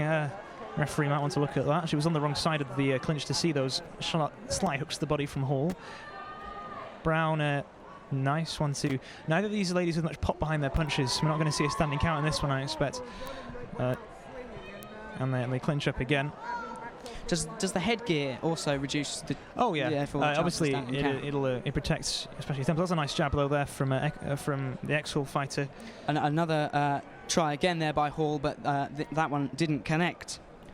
Another nice jab. Hall starting to establish herself, and again, she's jutting her right on the chin. It's going to land that jab, and another one on the exit there from that clinch. Nice technique from Hall. The crowd a bit subdued for this ladies' bout. But that was a decent overhand from Hall. She did take one from Brown on the way in. X-Hall, she got X on the back of her top, but her name's Hall, that's confusing. These two circle again. Punch is really a bit laboured from Brown there, that right not really carrying much power behind it. They do get a couple of better ones in there. Nice 1, 2, 3, 4, 5 from Hall. And again, another pair. Hall is starting to find a rhythm here, looking at the better boxer. Nice jab, nice straight as well, but she whiffs on a couple. Brown fires back and wobbles her. Brown gets 1 or 2 in there. Yeah, that was a good straight right on the exit. Forced Exel back on her heels. Nice jab, hook to the body. That was low, but the referee doesn't seem to feel the need to call on it. Hall goes in, but a duck there by Brown and manages to avoid the punch. The Lancaster fans chanting. I think they're a bit confused. There are no Lancashiremen or women indeed in this fight. Hall again, nice jab and an overhand to follow. And again, oh, that's a good combo. Against the ropes. A good combo by Hall.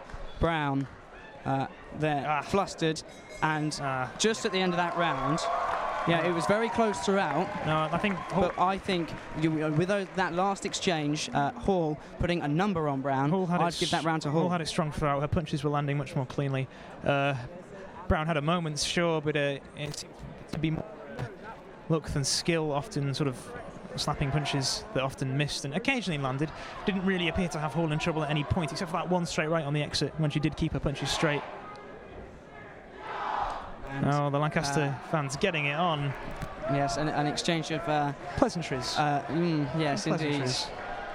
Between the chanting is underway and will undoubtedly continue through the weekend. So the two trainers just tending to their fighters as we get ready for round 2. Yep. Well, Hall well ahead for me as they circle to begin again. And they clinch up again. This is a bit sloppier, this one. Brown looked like she got one away in the stomach there of Hall. That's a nice jab from Hall, but she turned around and a flurry from Brown. Hall, who went in, made a couple of good connections, but then overshot, and Brown was able to come back with a good return. This is neither fighter really putting much pop behind theirs. The hands are still up though, so we'll assume it's not fatigue, just a bit of a sloppiness from both ladies. Stepping in is Hall, and they clinch, and the referee will step in and break here. And the referee seems to think that Hall was at fault there. As a warning for Hall, she didn't break on command. Nice jab from Hall, and a nice right as well, but Brown chases her into the ropes. Has got Hall up against the ropes there just for a second, and landed, I'd say, 2 or 3. A lot of exchanging in the clinch here, which is not legal. Nice jab, rocking her back there, but Brown doesn't seem to care. Brown has just put a couple right square in the face of Hall. She's come out rejuvenated here in the second round, has Brown. Nice, 1, 2, 3. And Brown tries a jab, but the hand of Hall palms it away. Nice straight there. Nice jab from Brown rushing in, but she goes in flat-footed and doesn't really get anything. Straight on the exit as well for Brown. Sort of the stance appears to be more on her heels than on her toes. Yeah, she's although she's got a really wide stance. Nice jab from Hall, putting her man back. Her man, her woman. I apologise. And another jab on the exit. These, once again, just being warned not to punch on the exit there by the referee, which. While they're in the clinch and being told to break, you are not allowed to exchange punches. Brown will have to watch that. They clinch again. They clinch once more. She's jumping an into the uppercut there from Brown into the face of Hall. This is Brown's doing much better this round. Still some nice jabs coming through from Hall, but she gets some real offense. A nice straight, but she gets bull rushed into the ropes. Brown takes Hall to the ropes. Yeah. Another 1 or 2 in the stomach. It's a sloppy fight, but I think it's the only fight Brown wins. That's the end of that round, and yes, I would agree that one was the Brown. So with 1 to go, 1 each. Yep. It looks like they are going to go for 3 here. Maybe these are 2-minute rounds. I'm not. We don't have a timer anywhere to time them for sure. Generally, it's 3 2-minute rounds or 2 3-minute rounds for ladies boxing at the moment. Unless it's changed since I last watched, which was the Commonwealth Games when I last watched high-level amateur boxing. So once more, the trainers tending to their fighters. Words of wisdom. If you're Hall's trainer here, you took the first round, but you've sort of fallen away slightly in the second. What would you be saying? You just keep her feet moving. Needs to try and avoid the clinch if possible. Circle away from her power. So circling to her left as she's standing away from the power hand of Brown.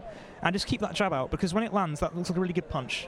She just needs to keep that going, I think. This fight's definitely still in her hands. We're underway in the third, and Brown comes out with a big combo that's almost still going. They're not going to stop firing here until someone nice. Brown landing lots of clean shots there. as we said, another lady really pushing the real knockout power. Another 2-3 connect there. Once again, Hall on the ropes like she spent a good time of the last round. Nice short hook there is against the ropes, really cracking the head from side to side. Coming in with the overhand is Hall, but not really landing it. I don't know what our trainer told her, but she's not really changed anything from last round. And Brown, once again, taking control of the early going here. There you go. That was a good attempt to time the jab, but didn't really land clean. No, with the duck from Hall just getting, or just going over the top was Brown. Oh, and the referee is getting really bored of this clinching. Yeah, certainly more clinching in this fight than we've seen from the previous three. That was a finger wag from the ref. As Brown fires away. Nothing of great impact landing. Hall not really getting anything back, though. This is another one where Brown's really taking control of proceedings. Yeah, another one there landing just on the side. Good jab though from Hall. By the temple of the right side of Hall's just head. Seeing with that stepping right hook, she took chances for that. That led to a clinch. That could have been a big punch if it had landed, but no. And they come back in. Both ladies once again fighting orthodox. As they come back in, it's Brown that lands one, and another. Punches exchanged. Neither woman really landing much to give her opponent thoughts. I still think those jabs we saw in the first were the best punches of this fight, but Hall can't seem to get them working for her again. That was a bit better. And both fighters, as the fight goes on, starting to make less contacts. Brown flurrying, nearly hitting the back of the head there, not legal.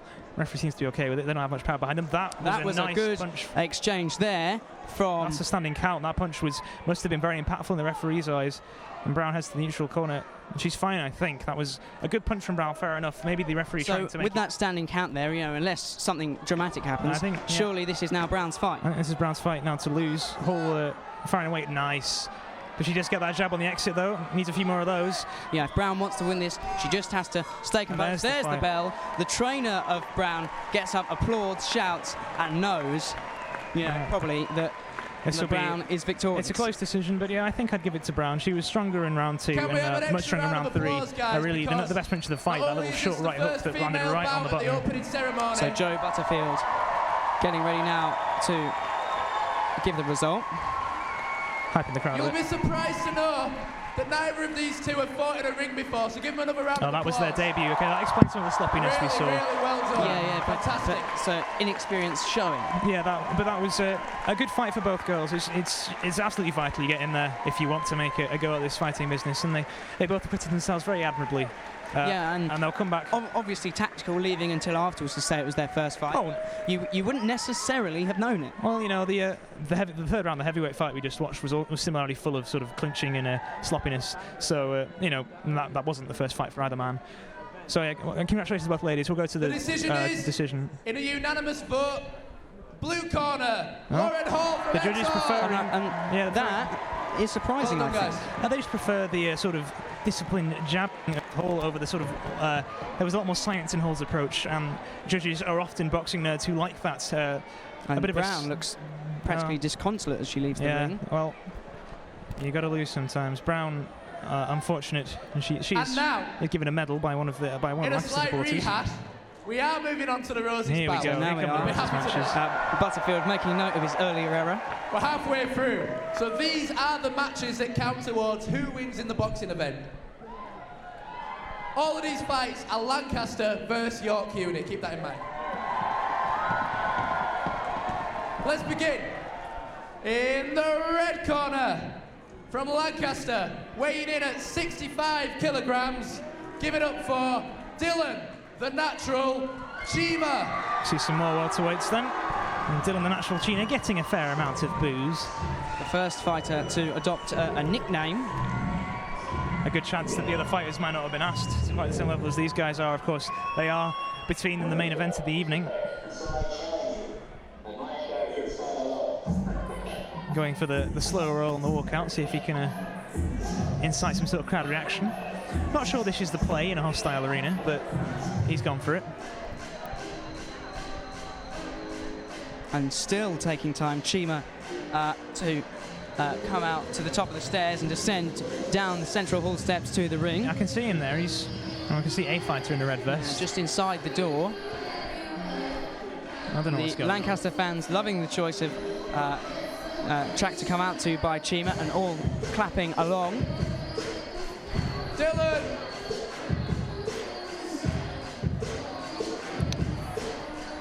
Butterfield, you know, not having a...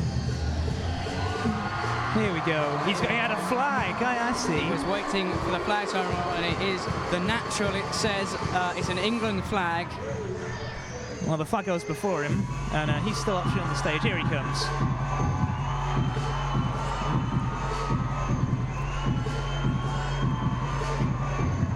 Descending slowly, milking every moment here, Chima. Chima hailing from Berksville in... We think it's in Birmingham, definitely in the West Midlands. Looks like a very confident fighter, not rattled at all by this hostile environment he's walking into. No, when I was doing the diligence before, We got there in the end. I believe he is experienced. And in the blue corner, the incoming president of York University Boxing Club. Give it up for Aaron Doherty! Aaron the Turn, that's Aaron Turner. And all the York fans on their feet, clapping him down the stairs to Arctic Monkeys. I think a sound choice in York.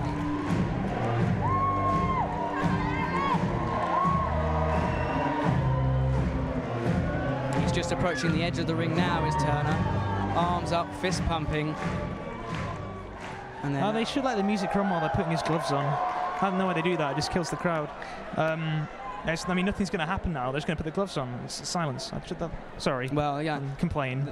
The crowd might be somewhat quieter now, but as soon as that bell goes, there's going to be a big roar in Central Hall. Right. Undoubtedly, also on Vanbrugh Paradise. Aaron is the cry. Yeah, Turner now in the ring, both with their gloves on. So it'll be Chima versus Turner in the first Roses matchup at welterweight. Yes, Chima looks slightly taller, but they're pretty similar stature, I'd say. Chima in the red corner and Turner in the white corner.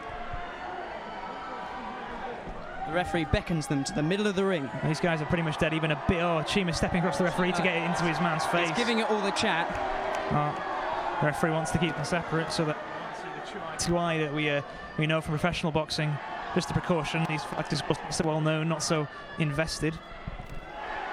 And you know, the fans now will want to see if Chima is all chat and no fight, or has he got his game with him? He's raring to go there. The cornerman having a word here. Yeah, the way Chima is at his stance is now, it looks like he's about to set off for a 100-meter sprint. He wants to get in there. Step back to his corner again. The chanting starts. Here we go. There's the bell. There's the roar. Stepping in. And it's Turner who lands the first few. Chima tries a return. Not many connects, but now Chima lands two. It's a flurry. The referee gets bowled out of the way by an onrushing Turner. The referee was almost throwing punches there. It's Turner who takes Chima towards the ropes, but Chima comes out there to grab, of these guys, and they go towards then back to the centre of the ring. These guys are really excited. They're coming out fighting. They're really excited, Jacob. I'm really excited. Well, we'll need to nice combos. Turner, 1, 2, 3. And they clinch up. Referee but Chima tries to land one more on the way out. The aggressor here is Turner, perpetually always coming forward. Chima not really landed anything of note on the counter. Yeah, and he's trying to settle it down a bit. It was a tactical grab there from Chima, the clinch up, and now he's trying to get his jab working. But rushing forward again. Turner is having none of it, and it's Chima who takes a number of hits. Chima clips him on the way in with the right, but it wasn't enough to dissuade the onrushing Turner. Nice uppercut through there from the power hand from Chima, not really doing much of note. Once again, Turner comes. Turner is now chasing Chima. He's a pitbull everywhere in the ring. Little pitbull, this Turner fella keeps coming forward. Yorkshire is the chant. Chima dancing away, trying to channel Ali maybe, but he's not really landing much. He's got good footwork. A good bit of defence there from Chima. He's ducked, 2 combos. He's got good head movement, a good movement with his feet too, but he's not really landing, and that is the most important part of boxing, unfortunately, punching your opponent in the face. And there's a couple to the body. Chima does hit some there. Yep. Nice. We saw in the last two, going out early in the first, but then falling away in the second and third. But at the minute, Turner looks good. Chima, a big punch there, going for the midriff of Turner, but Turner walks away. The Lancaster fans getting their voices heard towards the end there, a close round, but for me that's Turner's. He was on the offensive more often, and Chima not really landing anything in return. Well, if you go by just the sound of the crowd, you certainly would give it to Turner. Well, hopefully that's not how the judges are scoring it, because that would be a travesty. The Lancaster crowd did get in at the end, eliciting boos from peeved York supporters who don't like other people cheering, apparently. He's got fans once more. He's got a song. Exchanging chants. He's got a personalised song. Wonderful. And there's the Yorkshire. So Aaron the Turner versus Dylan the natural Chima. We've had one round. It was close though. Some judges might prefer the ducking and weaving occasional return from Chima, as we saw in that last fight. Maybe Brown landing more volume, but Exel's punches leading her to victory on the judges' scorecards.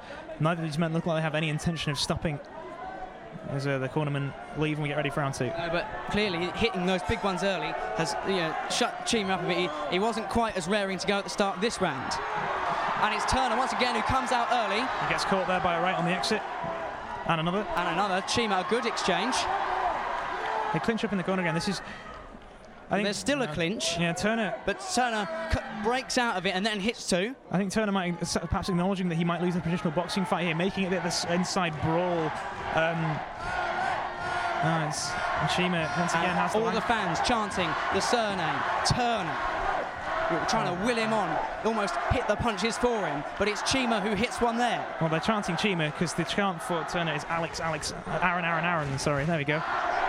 The Lancaster fans making their voices heard on the occasion. Just listen to the atmosphere in Central. It's like nothing I've ever heard in here. Nice right hand from Taylor as he comes rushing in. Yeah. Pops. Now Chima somewhat has more. Nice right hand from Chima. Back in Chima. his step. And again, Turner took him against the rope, but then worked out of it. Chima working his punches much better this round. A word from advice from the trainer. He is making him miss and making him pay. The old boxing adage that holds so true. He made him miss in the first round. Now he's getting around to making him pay. Nice a right grab again. There from Chima. It was Turner who initiated that contact. And 1-2 into the midsection. Nice right hand from Turner. That's what he needs. They tie up again. Just let a few go past. Another right from Turner on the exit of that clinch. Needs to flick out a jab here. One of them hit to the body from Chima. A jab comes a bit short on the reply. Once again to the body is Chima. Nice head movement to get away from that lead hook from Turner.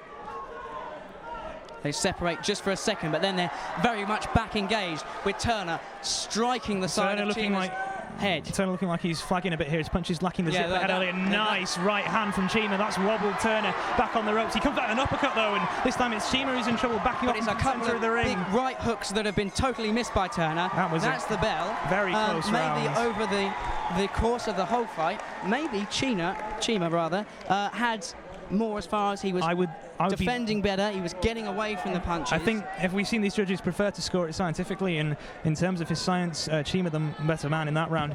But a very, very close round. If you're looking at pure volume landed, both men getting a few good shots. I'd say Turner was the one who looked wobbled towards the end there, so I'd be inclined to give it slightly towards Chima, but I wouldn't be surprised to see a score in Turner's favour either. You were saying earlier about the effect of the crowd. Now, and you were saying the judging there is quite scientific, but do you think perhaps then these fights being more intense than the earlier ones, just the exhibitions, that now that big chance for bigger hits will perhaps sway the judges to go more for the big hits than just the sort of smaller technical aspect? It's hard to say. Both fan bases getting their voices heard in that round break. You heard the Dylan chants of the Lancaster faithful, and then Aaron in return from the men of York as round 3 gets underway. The final round of the first meaningful match of this set of fights, but Chima almost was he being grabbed there by Turner, but on the arm. He got his glove stuck in the armpit. Oh, nice right hand on the exit there from Chima. Turner. Oh, and that's a beautiful right. Two good combos. Turner tries to defend. Turner a wee bit wobbled, but he looks like he's completely fine now. He looks like, though, Turner does still have something in the locker to give. Nice right again. Chima really giving some now. He's getting out of the way. That looked like Chima's grab. I think the referee happy to let them work out of it, and they do. They do, and then it's Chima who lands a couple. A flurry from Turner on the exit, but nothing really that troubles Chima. There's a big combo from Turner. Hit about 3 there. And came rushing in. Oh, a miss there and a nice straight out of the clinch from Chima. 1-2. Another exchange goes Chima's way. 4 into the body. Oh, he's knocked his mouthpiece out. Chima. That was a big knocks out the mouthpiece of Turner. That was a Turner. big right hand, and that shows he's tiring more than anything. They need water to wash the mouthpiece. Someone get them water, please. That looked. Yeah, that hit there, taking out his mouthpiece, almost knocked his socks off as well. It suggests that Turner is he's holding his mouth open now instead of clenching it around the mouthpiece, and he lost that. Yeah, it suggests that he's, even now swelling's starting to come up because he's taken a number. There we go. The crowd roar on underway after the mouthpiece is in. Trying to build Turner that was a beautiful massive right hook there from Chima. Turner is trying to respond. They clinch up. Here's the break. The referee telling them to keep it clean in there. 1-2 to the body from Chima. Dodges the punch to the body. Oh, these nice heavy from both men. That's a good left hand. Turner there gets one in the midriff and then almost pushes Chima's face away.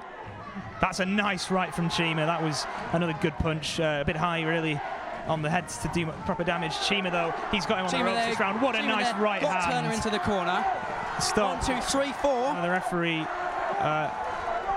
He's having a word with the cornerman. I'm not sure about what. Well, I've seen more than once Chima's cornerman saying a big word. They're allowed to say what they want. The fight continues. Maybe it was something to put off Turner. That'd be the only thing that could possibly Turner be illegal. There misses 2 or 3. And now, as we're getting towards the end of this round, that is the end of the round. I think it was relatively close in that one. I think that's Chima's. I think Chima had it, yeah. I've got it 2-1 for Chima, but we've seen these judges have disagreed with me once already tonight, so we'll see what they have to say for themselves. That's what they see as Joe Butterfield returns back to the ring. Now we'll take a while here while the judges' scores are totted up by the official timekeeper and given back to our announcer, Butterfield. That was a good fight. I think as we suspected, it is packed to the rafters in here in Central Hall, although still no sign of Roy Hodgson, Greg Dyke and his dining party. That dining party overrunning a wee bit, I would suggest, as the crowd telling Dylan they love him, and quite rightly so. There were some really good strikes landed in that final round, and it was a good showing from both. Oh yes, no, Turner did nothing to disgrace himself. He fought the fight he thought he needed to do to win, and once again, well, now here is the two men have shown a great deal of sportsmanship. In a split decision, Dylan the Natural Chima! Chima climbs up onto the ropes into his red corner, signalling towards the Lancaster fans. That was almost to say, your support. It was his corner that they're based just behind, and your support got me through that. I think that was the right decision. Turner can't have any complaints. It was a close fight. It was a good fight by Turner. The York fans applauding. Yeah, I don't think they can complain either. And they do chant Aaron out of the ring. The lad deserves it. He fought very well. And as Harry Whittaker returns, I can't believe there's 3 more of these still to come. Josh, I'll tell you what, I've just been out amongst the crowd. It is the most incredible atmosphere I've ever experienced at Roses. And I've done the last 2 years of dance, Josh. It is absolutely phenomenal. And obviously the split decision there, riling the crowd. Absolutely fantastic stuff. Just quickly then, who did you think was the better in that one? To be honest, I was just so pumped on testosterone, it was very hard for me to know what was even happening. Right, well, okay, well, that is now the music for Rosen Masev from Lancaster. He's a big lads again, like heavyweight stepping in. Certainly less enthusiasm. Manev, I apologise, in the back of his jersey, it's Manev. Representing the University of York, weighing in at 71 kilograms. Give it up for Ollie Farah. Another big, rousing welcome to York's fighter from the crowd. Rosen known as Ross to his friends, by the way. And what a tune he's taken, and all the fans on their feet, including the Lancaster supporters. Out he comes. Interestingly, neither of these two going for nicknames. No, some just prefer to let their fists do the talking, so to speak.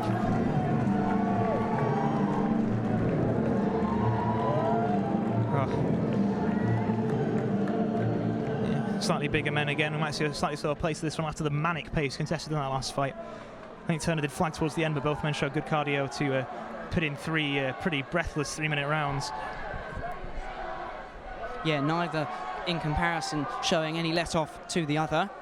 Yeah, that was a very good fight. I enjoyed that greatly from a sort of punditry perspective. Maybe Turner could use a bit of work on some of his aspects of his game, but he fought very well, and Shima showed his class towards the end there with some great counter punching. But this fight, the two guys look a pretty similar build. Maybe Farah slightly taller, I'd say so. We'll have to wait until they square off as the referee comes in to give them their instructions pre-fight. Once more then, Manev in the red corner for Lancaster, Farah in the white corner for York. Manev, 22 years of age, one of the older men competing here at Roses. Yeah, he's also from the Midlands, like Lancaster's last fighter. And it's Lancaster, the ones in fuller voice at the minute. Yeah, they're fired up from that last victory as the referee signals to the timekeeper, and we are going to be underway presently in the second fight of the Roses bouts this evening. So here we go. A fight that's going to shape the Roses tournament this year. And Manev, 1, 2, but then misses. And a big counter there from Farah, twice in the midriff.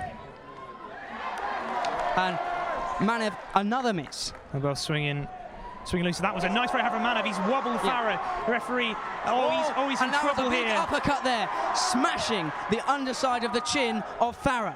Farah taking a beating there from Manev.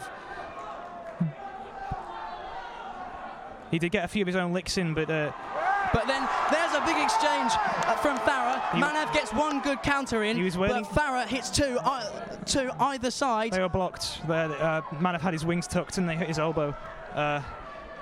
He looks more confident early. These punches are a little bit wild from Farah, maybe. Oh, a big miss there by Farah. And they tie straight up through the gloves, but then Manev ducks right beneath it. Nice straight.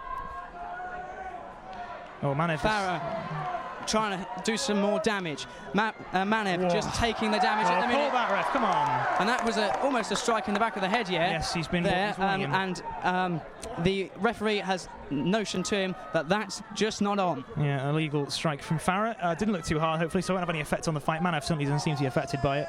These hooks really slapping from Farah. He was another one who punches with the palm of his glove. Nice right hook there from Manev, though.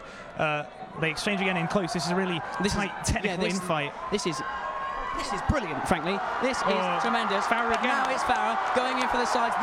They didn't both look blocked this time. Okay, the ref. Clear tactic there. He's telling him to punch. He's using the wrist of his glove almost, and that's illegal. So the referee telling him to use the fist. Yes, of course, you can't strike with the back or the inside of the glove. It has to be front on. Yeah, the white areas of the glove are legal to strike with. And there's the bell. Nice right on the bell. Bell and a big one just on it. Manev, for me, landing another good punch in a series for me. That's his round all the way. He landed all the more damaging offense. He really looked like he had Farah wobbled at the start. And he looks fine. Farah doubled over in his corner, breathing heavy. There were sort of two situations in that round where Manev really piled it on. But other than that, it was pretty close. Yep, and so I have to get around to Manev. For me, Farah lacking the technical expertise of the man representing Lancaster this evening as well. Oh, it's the lull, the calm in the middle of the storm. We're in the eye right now. We'll be all the emerging back out of it. spectators on both the right, left and the centre all transfixed at the ring, almost as if they're hypnotised by the display they're seeing out there today. Certainly a scintillating fight so far. And now, must just note, the VIPs have turned up. I can't, yeah, indeed, as I'm told by Harry Whittaker across them. Roy Hodgson is well and truly in the building. Well, we'll be having his speech later, but right now we've got these two young men in the rings to do the talking. This is a very long break between the rounds, actually. Indeed. Is there a time limit between rounds? It should be a 1 minute break. But, and yes, the referee beckoning both from their corners while the trainers are still in there. In fact, Manev's trainer had to get a double tap there from a pat on the bum. Get out of there, referee to get out of there. We're back and away for round two. Farah coming out, punching more. That was a nice punch, a nice uppercut under from Farah. Yeah, that's not the first one he would have hit today. Coming forward. Farah, a big miss though. Manev pushing into the ropes. Then gets a couple more. Manev just sort of going into almost drive the punches away. He's really And he opens his body up A far big too hit much. there from Farah, though, just above the left eyebrow of Manev, and the fans Farah opens up his recognising that. opens his stance so much to punch. He gives such a huge window of opportunity for Manev to punch back. He telegraphs his punches horribly, and he's being made to pay on the occasion. And again there, another nice straight from Manev, and a right hook to follow. Yeah, Manev spending most of the time countering. And one on the... excellent head movement from on Manev. the left side of Farah was hit there. Manev is looking like the Certainly much more... red, I'm not sure it's bleeding. No, it'll be a mouse. Manev is looking the much more assured fighter right now. He dances away and comes back in. These are such strange punches from Farah. Nice And that was straight. big in the face. Farah had no arms there, and the problem is that Farah really doesn't appear to have a defense. He goes into attack, but once he's thrown his punches, he's wide open for Manev. Yeah, that's a big right hand there, but right into the gloves. Manev protects. That was a good jab, and another though. Two big jabs there from Farah. Those will score him some points with the judges. He needs to get a few more for me, though. Manev looking like the more assured fighter. Why There goes the air horn, or was it maybe a Vuvuzela? But I there's did not Farah. see. That's a nice punch. Farah is almost turning this round a round. And the fans recognising that. But then Manev driving Farah into This the is corner. a slugfest as right if just now. to tell the York fans who were getting to their feet, now sit down. Manev, I think, might need to punch a bit more. I think he knows he's ahead here, but he might be taking it a bit too casually, trying to save himself for the third. Farah could be stealing this one with the amount of volume he's throwing right now. There we go. That one was probably, I'd say, for me at least, too close to call. I think, seeing how these judges called the earlier fight, I would give it to Manev. Yeah, I agree, there was a spell where on his superior, Manev was getting away. His superior technical ability, which he showed again in that round. But Farah, in the sort of second, it was a round of two halves almost, because Farah brought it back in. But maybe, Manev, just a cigarette paper ahead. Even though Manev did not throw the amount of punches, even when Farah lands, they do not look like they damage on the most part. He gets the few odd nice straight punches or tight hooks in, but most of them are sort of looping, and I don't want to use the phrase not good because that is very harsh, but they lack the sort of snap that Manev's punches possess. How important is this next round for York tonight? Because if they lose this, then they can't win the competition. They can't win. They can only take their half point from in the event of a draw. Yep. Well, the referee checking that mouse on the side of Manev's face there thinks it's okay. If it is adjudged to be impeding vision, the referee can stop the fight on a TKO due to cuts, but that was not required here. And we're going to go straight back in to the third and final round of our sixth There fight we of the are night. then. There's the bell to begin the final round of this second big bout. And it's Nice Manev right. who hits the first few, but then Farah, a good defence on the return. Manev missing... backhand, come on, ref. Missing 2 or 3 in there. Farah's punches... And Manev has to take the grab just to put off what Farah was Farah's putting in. swinging for the although there was a fences. suspicion there. He backhanded him across the face. I mean, not technically illegal, but definitely disrespectful and not orthodox. Still a very unorthodox fight. A nice slugging right, though, from Farah. That was better. We'll score some points for the judges for that one. The two jabs hit each other in the air, but that one's better from Farah.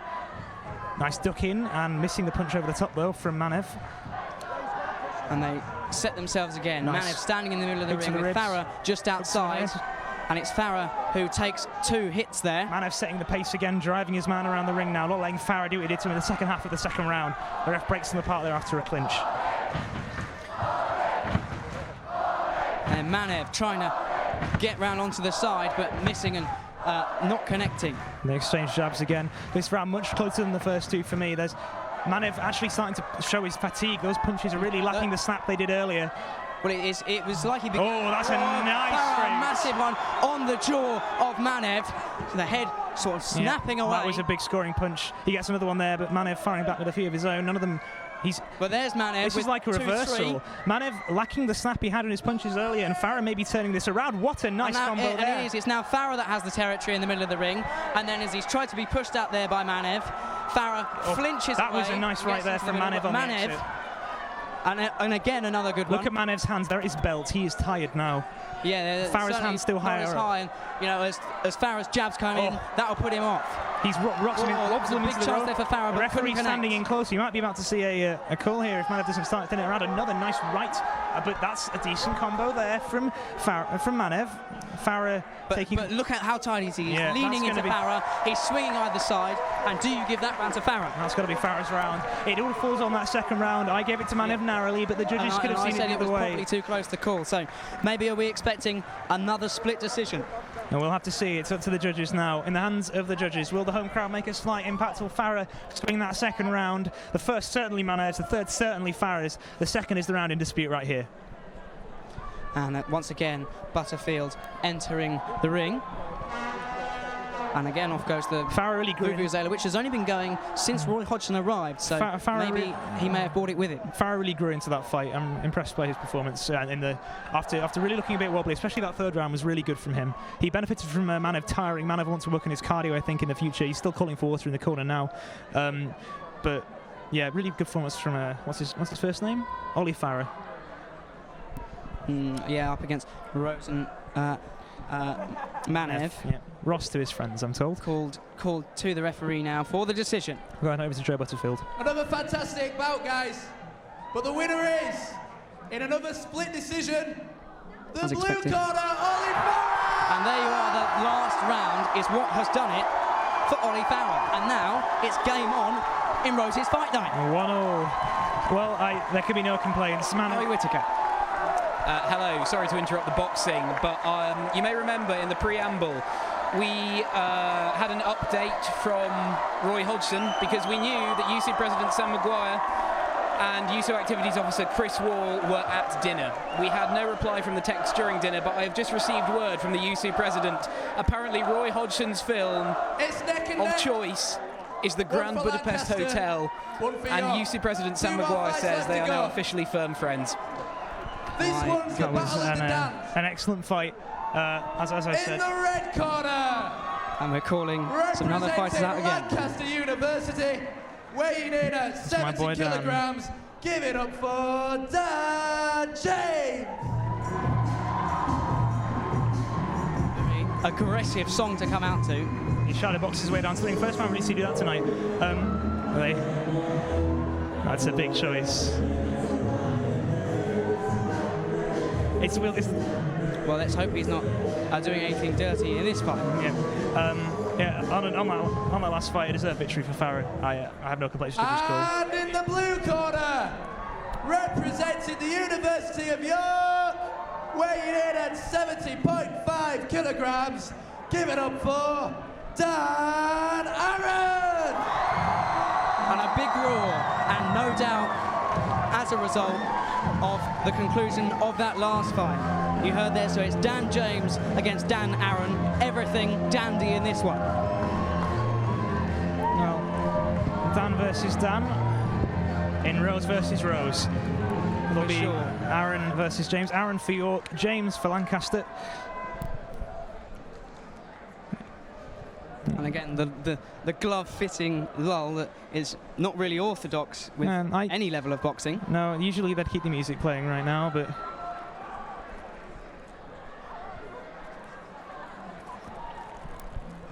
Well, we're now waiting on the next fights to begin. The two fighters still gloving up in the corners. Well, I apologise if I get someone I actually know fighting now, so I might care. Hope I don't care too much. And another rotation of referee. Yeah, we're on our fourth and final ref of the night. He'll take these last two fights. Oh no, is it the last back? Well, no, rotation back to the one we saw in the latter two of the exhibition matches. Is our lady referee here tonight. Now, what have we got cooking? And a big set of chants going round again. Both refereeing and judging tonight has been absolutely fine. At no point have I felt anyone's been robbed.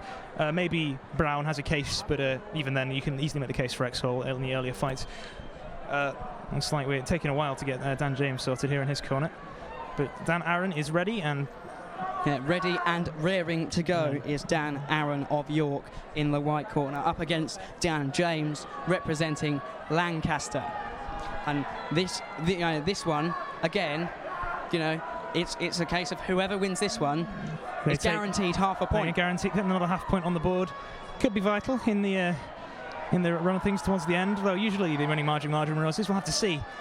Right now, to see who leads tonight, this is a vital fight, and there is no doubt about that. James versus of course, Aaron. Whoever wins this one, it's then a case of will it be a point gain? Well, half a point gained or half a point lost. Yeah, Dan James, Dan Aaron, light heavyweights, Lancaster York. Here we go. Fight number 7. And wait for the bell, and there it is, and off we go. And it's James who gets into the middle, throws one, but then backing off is Aaron. James with snapping off the lead hook there. These two men both very active early. Jiggling, nice combo from James. There's so much energy in this one compared to the last two sort of starts. No, there's been energy in all of them, but that's a nice pair of jabs there from Aaron. This level is exceptional, and it's Aaron trying to put some on. Uppercut. James returns. Nice uppercut from Dan James. Can't call them down, this is horrid. Here's Aaron, nice jab. And Aaron in the centre of the ring, looking to get off a combo, but it's James. 1, 2, 3, 4. These two look very evenly matched. Nice cross guard by Dan James. Peekaboo from Aaron, and they exchange jabs. Both men James firing once more, off. but then each fighter both dive in, both see nothing. These men step off again. And James, possibly the most technical fight we've seen so far. Nice jabs again. These guys both have nice jabs. Yeah, it was similar to the start of one of the early rounds where they're both standing off each other quite early. You know, the last fight we saw a lot of grabs and a lot of into each other. Yeah, this is technical stuff. Both men standing off, both men preferring to fight on the outside. They come in close here, though, and exchange. Neither man really landing Almost a shove away there from Aaron as he tries to get James away from him. Yorkshire once again the chant. Nice jab there. He predicted the bob of the head from James and still caught him. Well fought. Another nice jab from Aaron. Maybe getting the better of it right now. An attempt there from James, but Aaron jab. stands off as if a big flinch They there. exchange. No real contact landing again. And Aaron, working round the ring. A big duck from James. Was that too low? No, it's fine. Totally legal. You can put your head where you want. Nice jab again from Aaron. Neither of them really landing many shots. This is really a technical. But certainly not fight. as many being thrown. Yeah, no, but even when they get contact, it's always on the gloves or some nice head movement to get away from it. And then James is now trying to get something off. That was decent from Aaron. Aaron on a counter punch as James goes forward. End of the first one. Yeah. I think that is probably the closest round we've seen today. That is a coin flip. That entirely depends on what the judges are looking for. And honestly, whatever they're looking for, that was a close fight. Neither man looked wobbled. Both men landed their fair share of nice punches. Some decent head movement from James, possibly the better evasion. That might swing it for him. But Aaron possibly landed slightly more punches, and that might put it in his favour. So I would not like to be scoring that round at all. Aaron now leaning back into his corner, arms right down by his side, getting some water in there. You got to relax. Just call him now. Yeah, you got to relax. You got to loosen those muscles. It's exactly the right thing to do. Let's not forget it's a packed central hall, loads of energy. It's very, very warm in here. I'm feeling it up here, man. This has been a great night. I've really enjoyed getting to commentate on this. I hope everybody out in the square, everyone in here is enjoying as much as we are. And indeed, listening at home, we are round 2 of fight number 7. There's one more full fight to go and 2 more 3-minute bouts of chaos here. And the crowd's trying to get chanting going. And sort of jeering at each other once more as both fighters then leave their corner on their feet. And there's the bell. Round away for round 2. They both head towards the centre of the canvas, looking who's going to get the first hit. It's Aaron, but then James with a 2-combo return. But then there's James again. He wells away. Aaron goes for the return after that, but misses altogether. None of them finding a way through. For either man, really. That's better, though. A jab got through there for James. These guys both good defensive fighters, or maybe poor offensive ones. I'll go for the latter. Good defensive fighters. They both, the former even, they both avoid their punches really well. Pouring out with the jab, both men. Nothing really Again, landing a good there. shrug there by James to avoid Aaron's punch. Jabs land. A straight, nice hook to the body. 1, 2, 3. That's a good combo from Aaron. That's the first real landing we've seen this round. He nearly catches him again. Aaron, that's big a good jab, but James sort of ducks away. Wings in with the lead hook. Nice back jab. onto the rope. This is better. This is good from Aaron. He's taken hold of this round so far, but James gets back with the jab of his own. James is sort of shrugging off a couple, and that's just wasted energy for Aaron. That's a good jab from James. Caught him touching the ropes. He should probably stop doing that. Jab from Aaron lands well. James goes straight, in. catches him with a jab on the way in. Both sort of grazing strikes. Nothing really to write home about for either man. Bouncing around is Aaron in the centre of the ring. Jab from James. James landing a few, but they're all a big one across the face. They're all into the gloves. It's good defence from Aaron. Yeah, you can see a big grab there. Different styles of defence here. You see the hands low and the head movement from Just James. as they were leaving the grab, Aaron tried one, couldn't quite connect though. I guess the hands up and the covering up from Aaron. The head movement, of course, more technically proficient, but the maybe more risky as well. You can move into a punch as well as move away from one. They come in. 2 punches from James, dearie me. And then James hits one into the centre of Aaron's chest. Aaron then sort of, as they almost go into each other, and then pushes away. He ducks under there, and they end up clinching again. Hook to the body as they clinched. Dan looks to the referee. James looks to the referee. That's a nice step from Aaron. Aaron then gets him into the corner, and while James is busy looking around, Aaron hits a couple, and there's the bell. That's Aaron's round. He was the aggressor there, Betty. He pushed him into the corner, landed a few nice punches. Still reasonably close. It was reasonably close. Aaron stole it for me. Aaron, they're changing the formula, seeing that the in the outfighting game as they exchange jabs, head movement and straights, neither really had an advantage. So he thought, let's see what Dan James has got inside, and it turns out Aaron has the superior inside game from that exchange on the ropes. James probably not expecting it from this guy who has been willing to jab and trade with him so far. That little bull rush landed a nice flurry of offense, probably the most offense we've seen land all fight, and that gives the round to Aaron, and quite decisively for me actually. Fighters taking on water, and the referee completes her tour around the ring, collecting the scoring cards and handing them in. Yep, Aaron looks ready to go once more. Yep. James just receiving a few more words of encouragement. Well, this is another close one. This could go either way as we head into the third. Yeah, just like last fight, whoever matched the final round is going to be the just clincher. like all the Roses fights so far. Whoever matched these Roses fights deserves a pat on the back. Great job. There's the bell. Final round of fight 3. Here we are. Both men still looking pretty fresh. Nice jab straight from James. And then Aaron connects. From Aaron. And Aaron trying once more, but can't quite reach James. And then a big hit there from James on the left side, rather, of Aaron's head. Yeah, but then a grazer. His corner's told James he needs to start stepping away from these rushes. He doesn't want to get stuck on the inside again. He's doing it well so far. And he did just there, and then in the defence hit a couple in a combo. Yeah, James has adjusted well. Good work from the corner. Aaron then lurches forward and jabbing away. Just about connects with James. He's getting the upper hand on the outside almost. Really getting into this one, as am I. Nice right over the top from James. It lands. James looking to find a way through the gloves of Aaron. Nice jab from Aaron. They exchange. James punches all blocked though. Nice. They exchange jabs. Aaron acting as a shield. Nice parry there from James. That was good technique with his power hand. Oh, but that was Aaron, a big 1, 2, right. 3. A big left from Aaron. And the crowd sensed that. That's another solid combo from Aaron. Something that James has really struggled to get in this fight. James, at the minute, every punch he's throwing, Aaron's defending. He's got a very. The thing is, some judges really. He didn't defend that one. Yeah, he got a jab there through. Ooh, just go around. He gave one to give one, so it's fine. The thing is, judges tend to not like just covering up because it doesn't show as much willingness to avoid damage. Yes, you're still receiving some damage, but James coming forward again. Yeah, now it's Aaron taking some damage. It's another. This is another very close round. Nice exchange of jabs. And it's just gone up as in intensity as time's gone on, and perhaps as they tire. Yeah, they're going to have to clinch more. But these two men have this is probably the best fight we've seen all night so far. This is some really great boxing. Clinch and separated by the referee. As they gloves James, up, and you could hear that up here. That was a stinger from James. Straight into the midriff. Oh my goodness, I need to go and loosen up now. And James chucking a couple. Aaron dodges away. They clinch, and there's the bell. We can't hear it over the roar of the crowd. That's the bell. Oh boy. The round. That's the fight. How do you call that one? I have no idea who's won that one. I am none the wiser. Incredibly close. James, the fans behind the ring. That was much closer than the second. And the second's Aaron's, but the first and third rounds. That's a coin flip. I wouldn't want to be in charge of scoring this one.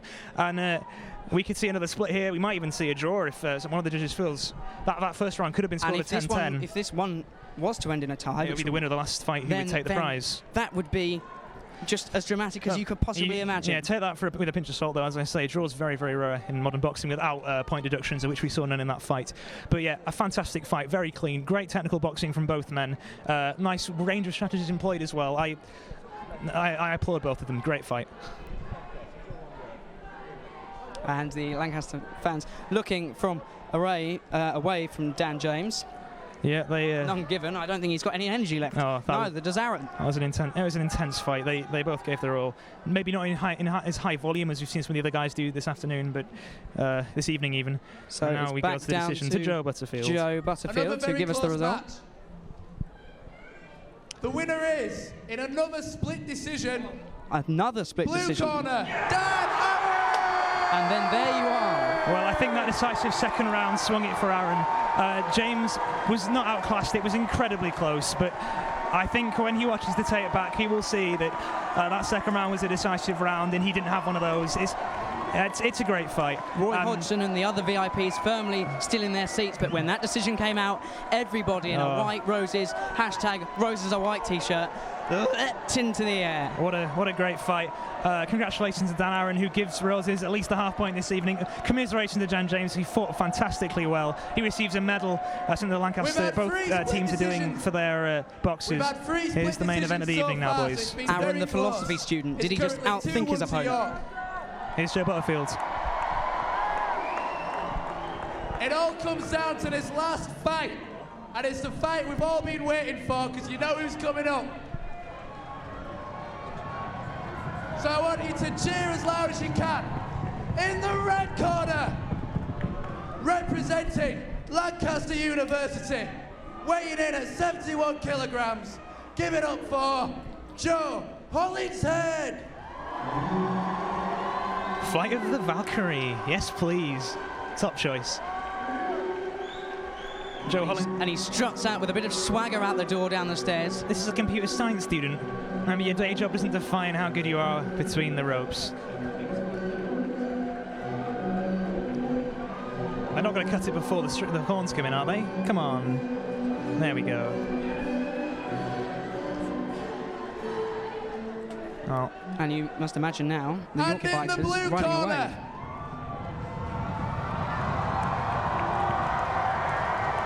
Do I have to say it?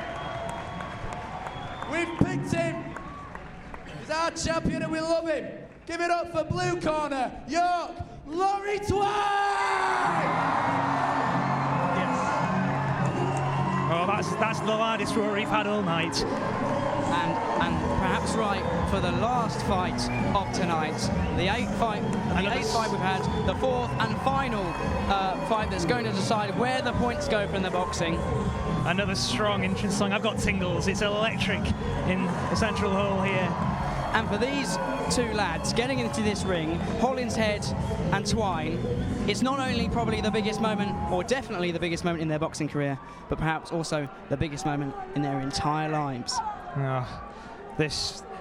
Well, the point rides on this. 0.5 secured for York. They can make it one with a win or a tie here. I will stress again, ties very rare in boxing, but I feel I should say it in case it happens. For sure, and big chance going round once more around the arena. Hollingshead having a deep conversation with the referee. It was so loud in here, I didn't actually hear the announced weights, so I've got nothing on what weight class they are. But these look like decent-sized lads, at least super middleweights. I don't know what weight class they are, but I wouldn't get in the ring with them. Well, you are 5'4". Five.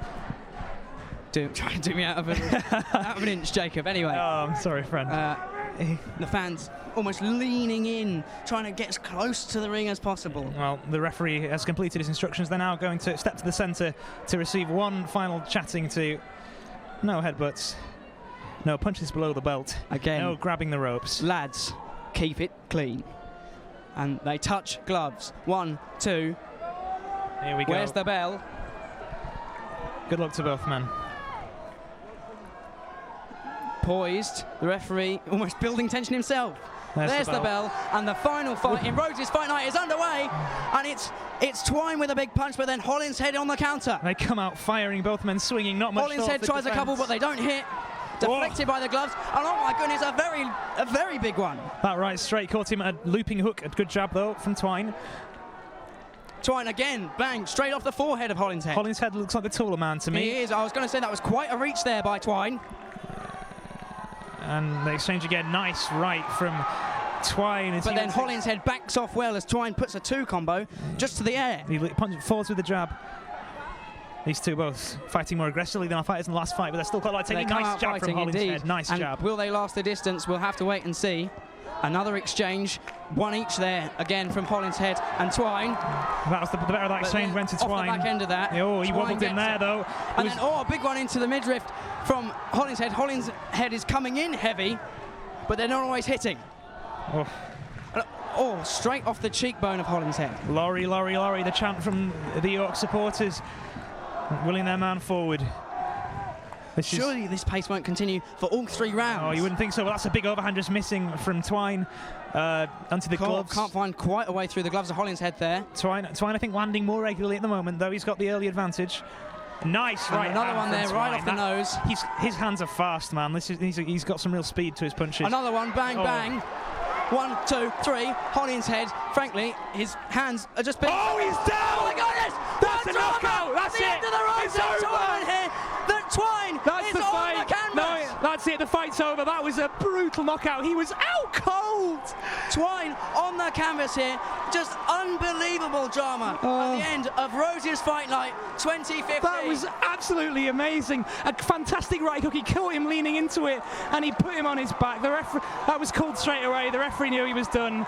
That's in the gets you suspended for fighting for a few months. That is not what the fans were suspecting at all. What an amazing punch! What an amazing finish! The first knockout of the night, and it comes in the final match. Oh. Twine having a great view. I mean, of course, he won't have seen it, but a great view of the roof of Central Hall.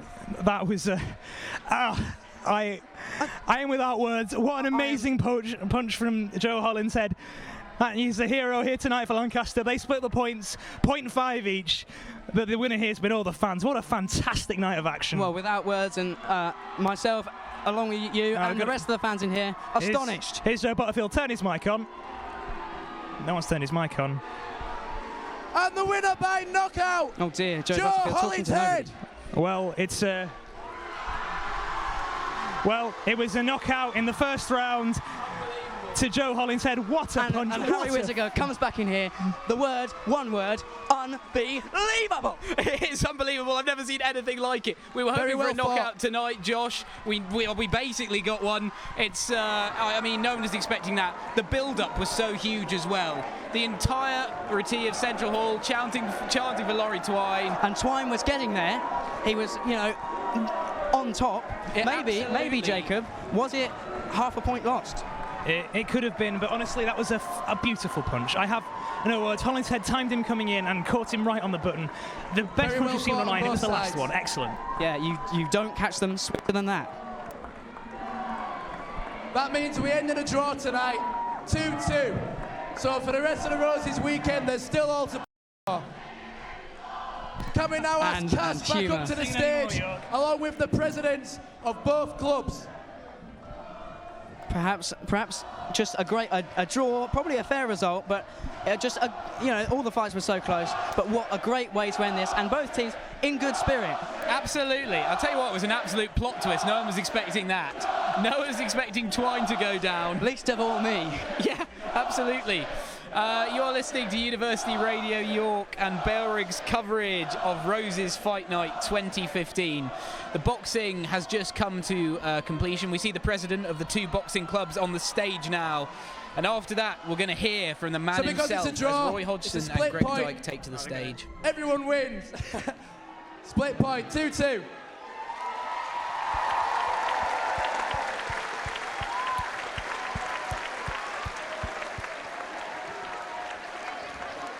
What's the score now?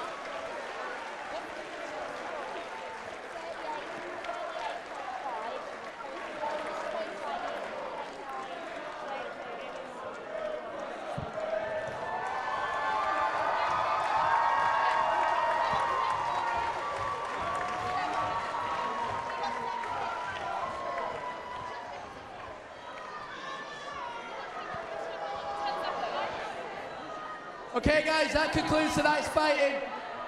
I hope you've enjoyed it as much as I have. A few closing comments from myself. If you like what you see tonight, you want to get involved in boxing, come down to the club. You can join us on Facebook, all the times are there. It's never too late to join in the year. If you've come here and enjoyed the bloodshed, well, you're in luck, because there's an MMA competition in the Roger Kirk a week from now. And fighting. We hope you've had a really good time. I hope I see most of you in Willow tonight. Thank you, guys.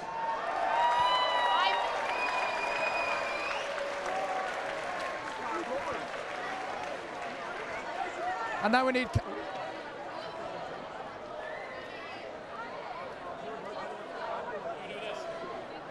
Guys!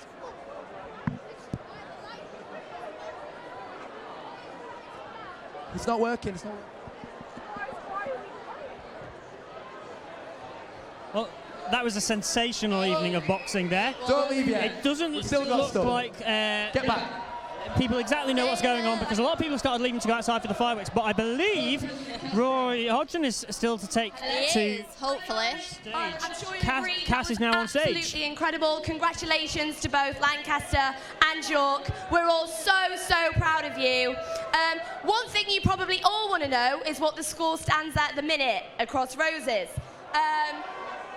Lancaster are on 32 and York are on 39.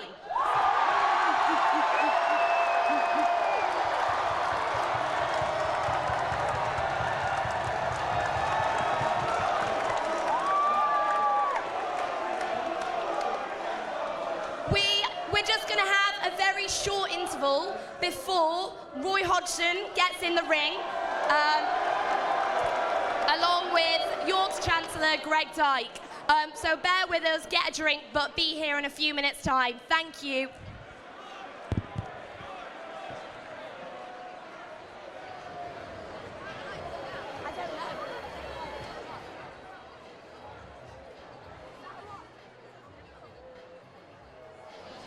And there we've just seen Cass saying a big thank you to everyone and giving us that important score update, which she said there it was 32 to Lancaster, 39 to York, which is a real shame for Lancaster, but congratulations to York. Yeah. That fighting then, did you enjoy your first boxing match? Yeah, it was interesting. It was, I enjoyed it.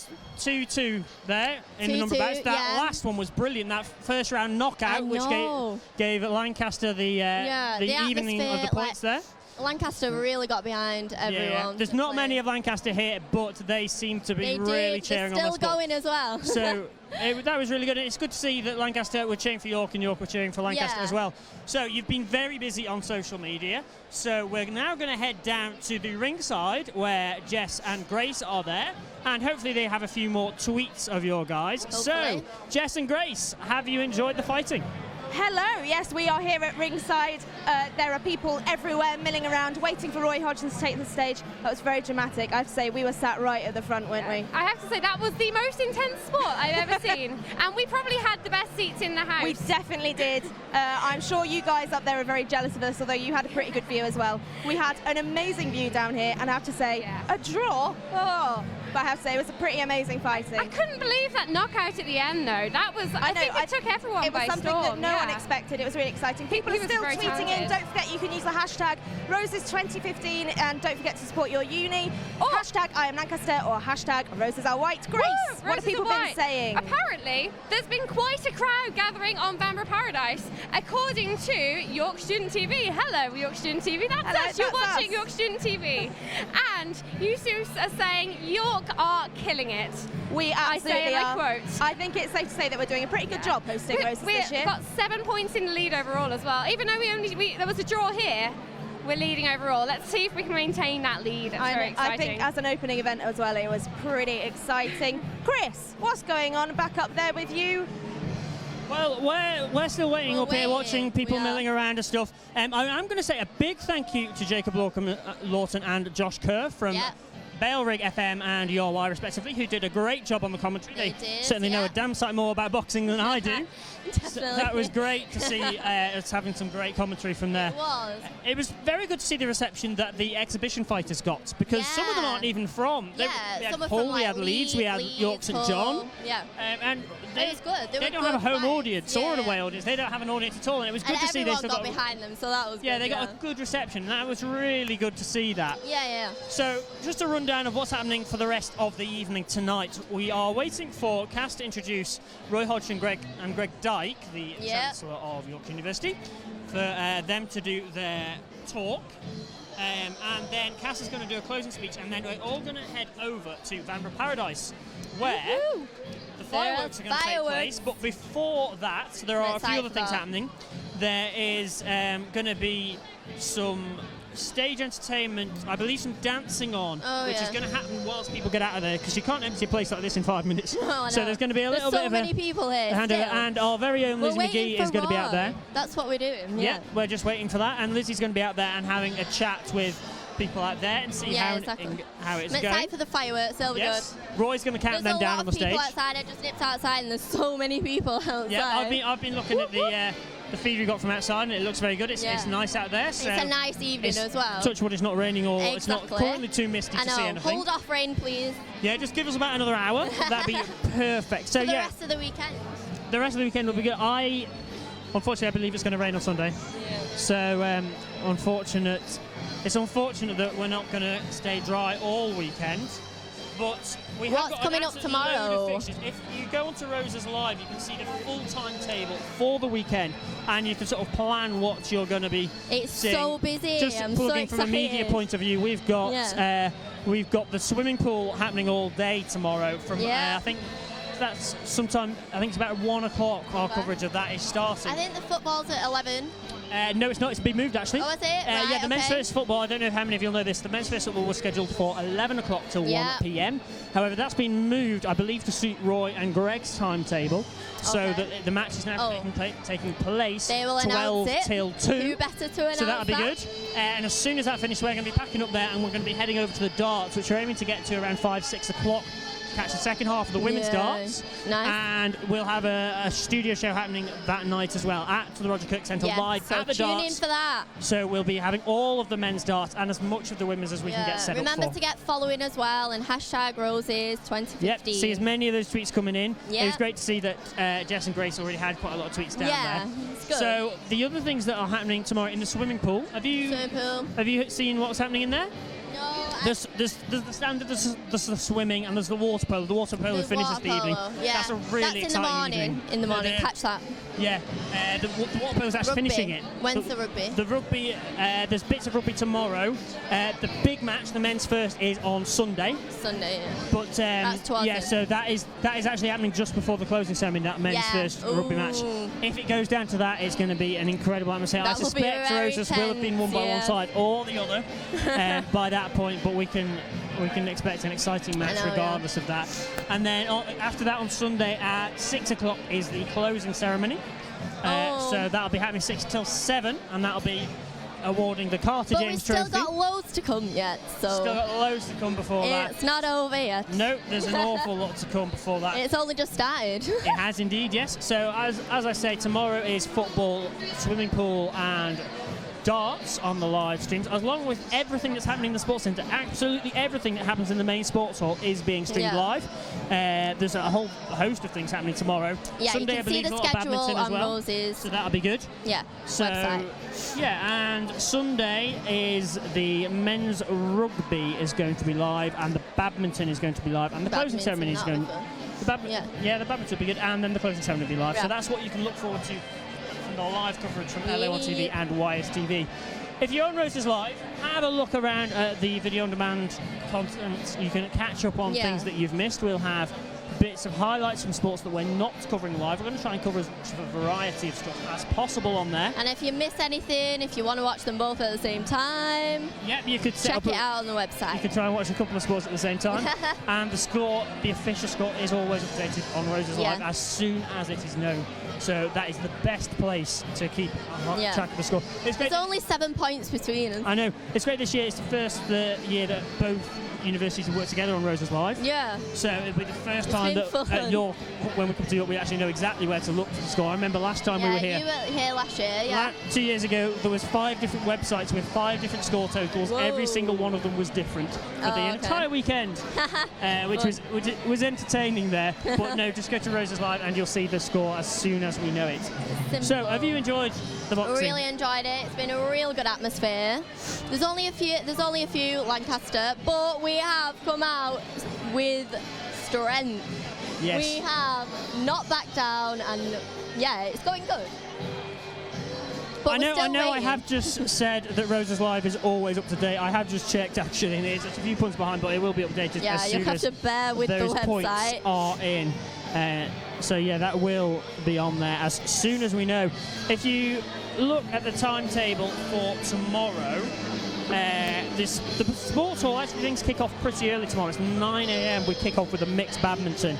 That's with 4 points in there, so that's some easy early points if one side manages to get all of those. 9:30, the women's third hockey is taking place as well. at the AstroTurf, and then we've got netball. We've got a whole range. This is the great thing about Roses, really, the variety of sports on offer. Very so rarely see much. something like this. If you just take a look down that list there, you've got cricket, cycling, sailing, netball, rugby union, hockey, ballroom dancing, kendo, ballroom dancing. That should That'll be be exciting. There's a little bit of a private plug here. After the ballroom dancing, there's going to be a social dance. So if you're not competing but you still fancy a dance, there's going to be a social dance happening 4:30 till 6 p.m. Yeah, with get the involved with Lancaster that. Dance Orchestra, which is going to be great fun. So pop on down to Vanbrugh Dining Hall for that, and that should be great fun.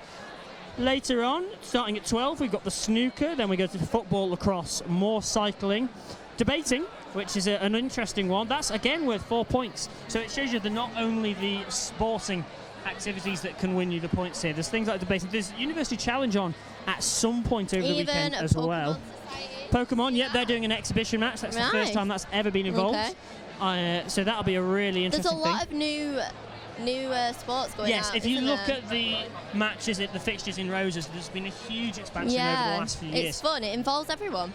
And it's not just, I think a lot of the expansion has actually been in the non-sort of core sporting things. The things like getting University Challenge and debating involved. Yeah. They're not historically a huge part of it.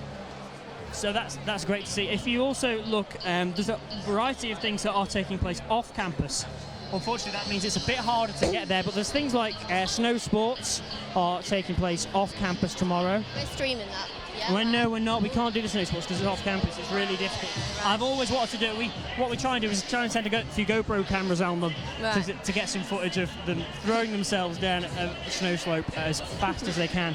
Yeah. And then in the evening, if you're wanting a relaxing evening tomorrow, if the atmosphere of the darts is going to be a bit too much for you, York Student Cinema at 7:45 tomorrow night are showing Dodgeball. So a nice sporting film. Have you seen Dodgeball? Yeah, I've Yeah, seen do the you like film. it? Yeah, do you like it's it? a fun film. I think it is a great film. Some brilliant characters in that. I don't think we've quite seen anyone quite as flamboyant as that. I know, yeah. But it'll be, that's Hopefully a not, great, but the nice way. outfit. If the darts gets a bit much, that's a great way to chill out and enjoy the Saturday night rose. If the excitement of 2 days is getting a bit much. Now, if we just take a look down at the boxing ring in a minute, there's now 3 chairs set up down there. So, and a small coffee table. So it looks like they are nearly ready. Getting ready They've for half, the speech. they've half sort of taken apart the ring as well. I don't know how much of it is coming A out. lot of people are still here as well, which is good. Yes, there was a big rush as soon as everyone we. wanted to go. But There was a big rush as soon as people got. I don't know if they didn't know it was happening or they just Yeah. all wanted to get to the bar. I It think that was, might be the reason why. The women's first boxing match. Yes. First ever. Yeah, the Yeah. first one at Roses. That was a great For thing the to see. opening. Yeah, that was great to see Brilliant. the support that It they was got. really good to It was see. Really good bout as well. Actually, It's all of those brutal boxing. all of those exhibition matches were great to see, as well as Yeah. those 4 competitive ones for Roses points. Now, it's great to see sports like boxing getting a place in the ceremony. Yeah. The last 2 years, it's been football at Lancaster, and then the year Yeah. before was rugby. Yeah. So it's great to see them moving out into other sports. Aren't yeah. quite as Gives everyone an mainstream opportunity, doesn't it? Really. as that, yeah. So what's your favourite sport that's coming up for the rest of the weekend? Now we talked about this a I'm bit gonna earlier. be watching the cycling. I good. do enjoy that. Oh. Oh, we've just heard that Cass might be about to come back on. So any minute now we'll be going down there. The crowd Yeah, are getting the really cycling excited. will be good. I'm excited for that. Yeah, cycling's a really good. There's quite a few. It's got different such a ones. good. It's got so popular these last couple of years. It has, yes. I I'm think so the success happy, of Britain at the yeah. Olympics and the success of riders like Mark Cavendish, in Chris the Grand Hoy. Tours as well has really Yeah. helped that. The cycling here actually takes place on campus. It takes place Yeah. at the Hez East So, campus. it's time to welcome Kaz is three back on very stage, so special let's hand back over to people her now. Into the ring. Okay. First of all, it's an alumnus of York, Steve Richards, who's going to interview Greg Dyke, Chairman of the FA and Chancellor of the University. And last but not least, Roy Hodgson, the England football manager.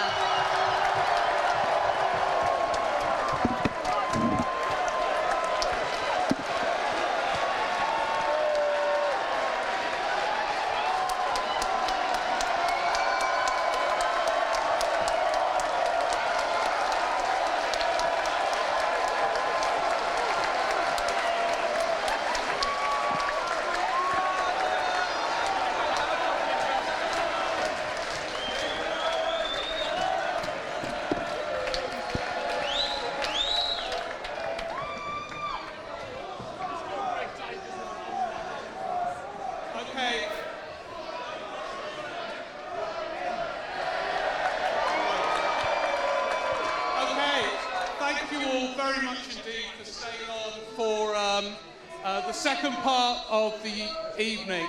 And it's great that you've all come here. It's also great there's a whole crowd listening outside. So let's hear a cheer for those listening outside and from those listening outside.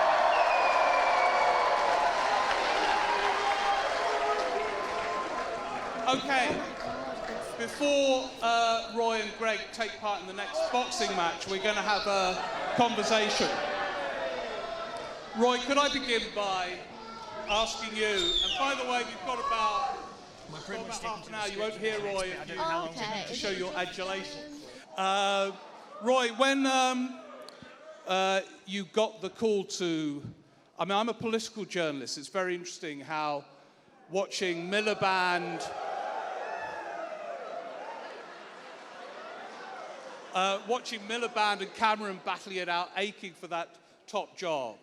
When the England vacancy arose, a lot of people thought Harry Redknapp would be getting it, the media thought that, and all the rest of it. When you were asked to get it, were you surprised, thrilled? Did you have doubts? Or, I mean, what's the reaction when you get the offer of that top job, but one that has proved to be so difficult for many of the others who've taken it on?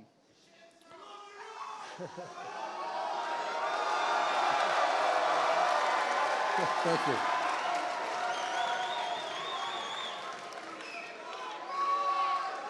Okay, let's hear the answers.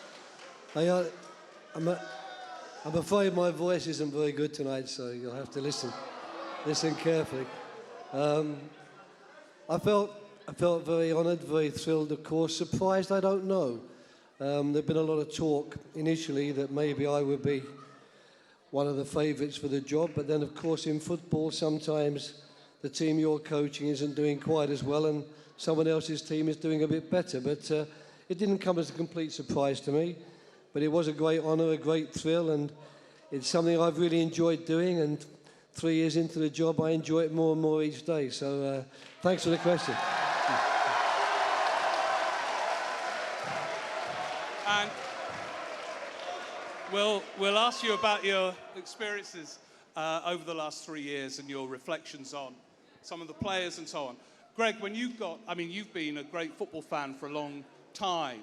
When you got the offer of the top job at the FA, did you think, right, this is just a fantastic chance to get completely involved with football? Did you have any doubts about taking it on? Because again, a bit like the England manager's job, the FA can be quite a rough ride, quite a difficult institution. I thought it would be difficult, but for other reasons. I thought it would be, well, first of all, my wife hates football, so that didn't help. It's too late to leave her.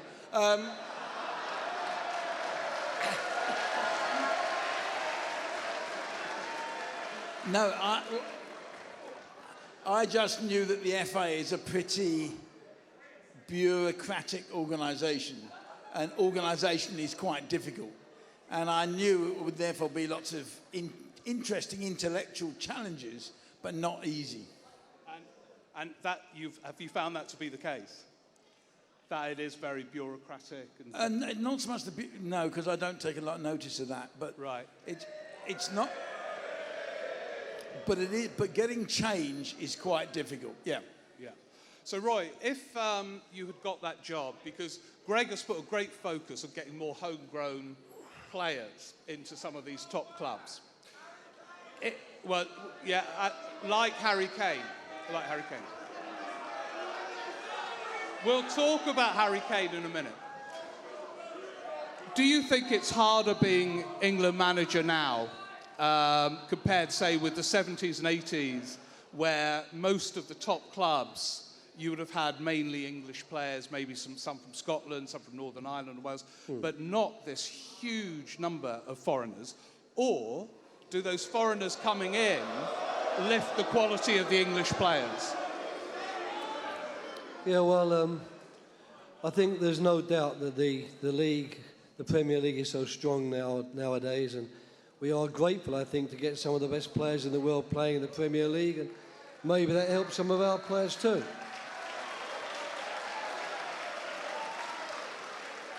But I've got to say, when I grew up, you know, obviously like every post-war, I mean that post-war generation just after the war, the so-called lucky generation, and we grew up in the 50s and 60s, and you know, you dream of playing for England really, and it would have been unthinkable in those days that you could actually get a call-up to play for England when you weren't even a regular in your own club's first team. And you know, these days we often quite often choose our squads with as many as 5 or 6 players who are not playing regularly every week for their club side. And many of them actually play in the team. So you get situations like Welbeck has been unbelievably...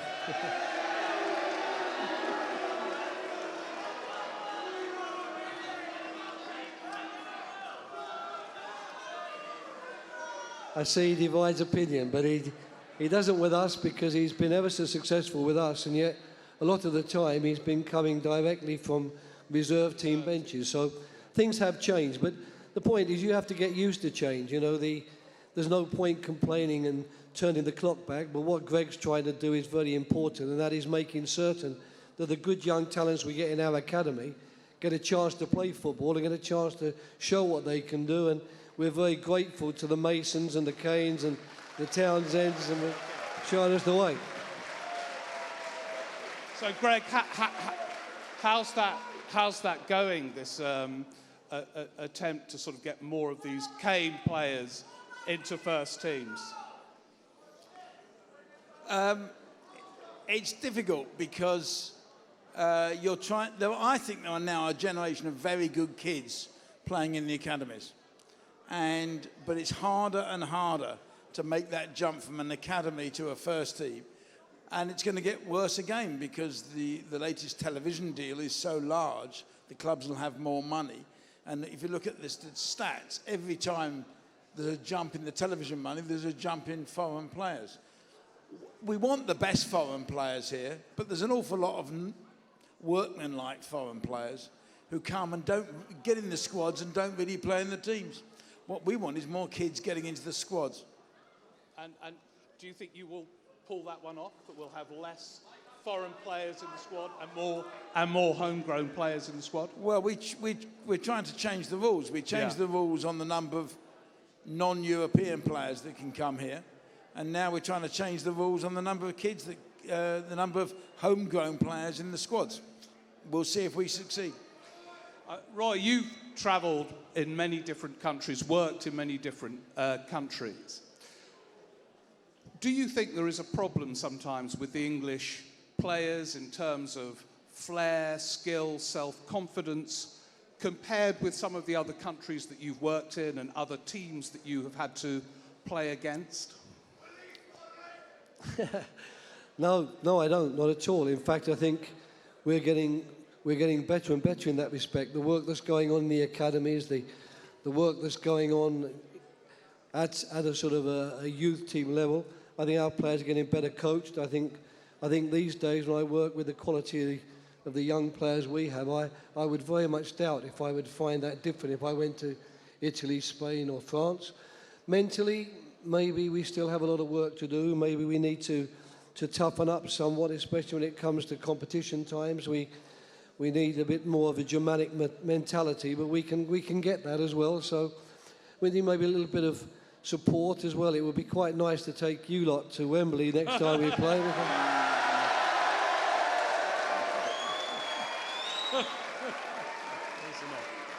We don't always get that level of enthusiasm and cheering, so you're all very welcome to come. Yeah, well, there's an invitation. Are you broadly optimistic about England? Because we always go through these phases of thinking, well, it's just about to happen and then it doesn't quite. Are you feeling that it might do in the next couple of years? We are going to win the World Cup in 2022.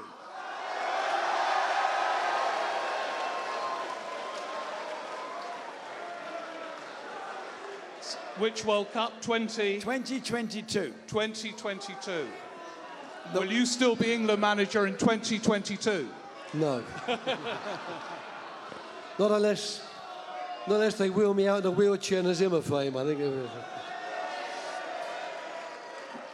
What's it like managing the England team compared with club management? I mean, you were there, you know, Fulham, very quickly Fulham, Liverpool, West Brom, and then you have the completely different rhythm of preparing for England games and managing England. It must be quite strange in some respects.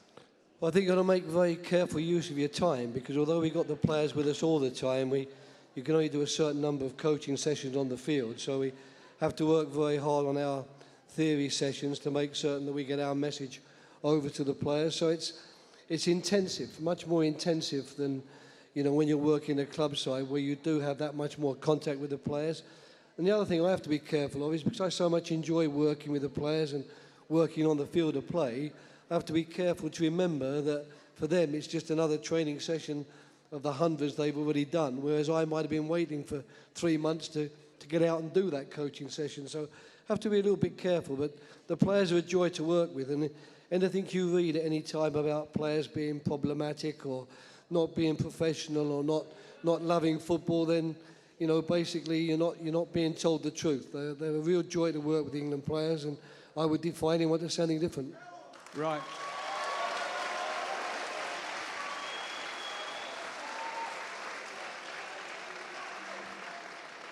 So, when you get them together for a build-up to a match or a tournament and so on, do you know, some England managers have kept a sort of quite severe distance.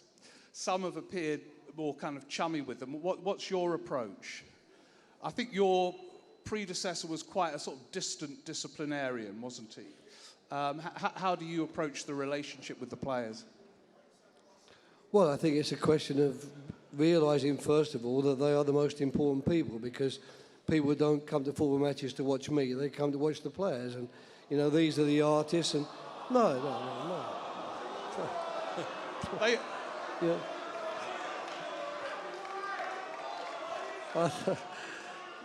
Don't be too kind. I mean, that's an obvious truth. I mean, I remember once, if I can tell you a story, once many years ago, I asked, when I was a young coach, I asked a very experienced coach, you know, what importance he thought the coach had when it came to, you know, working with players. And he said, let me ask you a question. He said, if I say to you, come to the cinema with me tomorrow night, what's your first...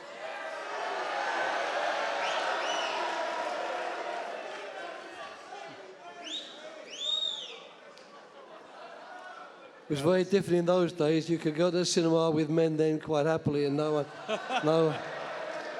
you were just mates. It was no problem. But his question was, what's your first question? And I said, what do you mean? He said, well, I'm asking you to go to the cinema. What's your question? I said, well, who's in the film? He said, exactly. You don't ask who the director is. You ask who's in the film. And basically speaking, that's the same with football. We pay to watch the players. So my relationship with them is respectful. I'm a lot older than they are. Chumminess is going to be ridiculous because my son is 10, 15 years older than our oldest player. So basically it's a question of respect and hopefully finding some way occasionally of having a bit of a laugh together. You're very different. I mean, you speak many languages, you read novels famously, don't you? I mean, you know. Isn't your favourite novelist Philip Roth, I think, the American novelist? No, my favourite novelist is J.P. Donlevy. Well, there we go. So, presumably the players don't share those kind of interests with you. So, no.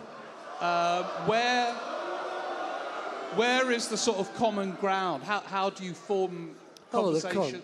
The common ground's football. I mean, football. I don't think the players. The players want someone that they think can help them become better players and to become a better team, and they expect me to do that because that's what they see as my job.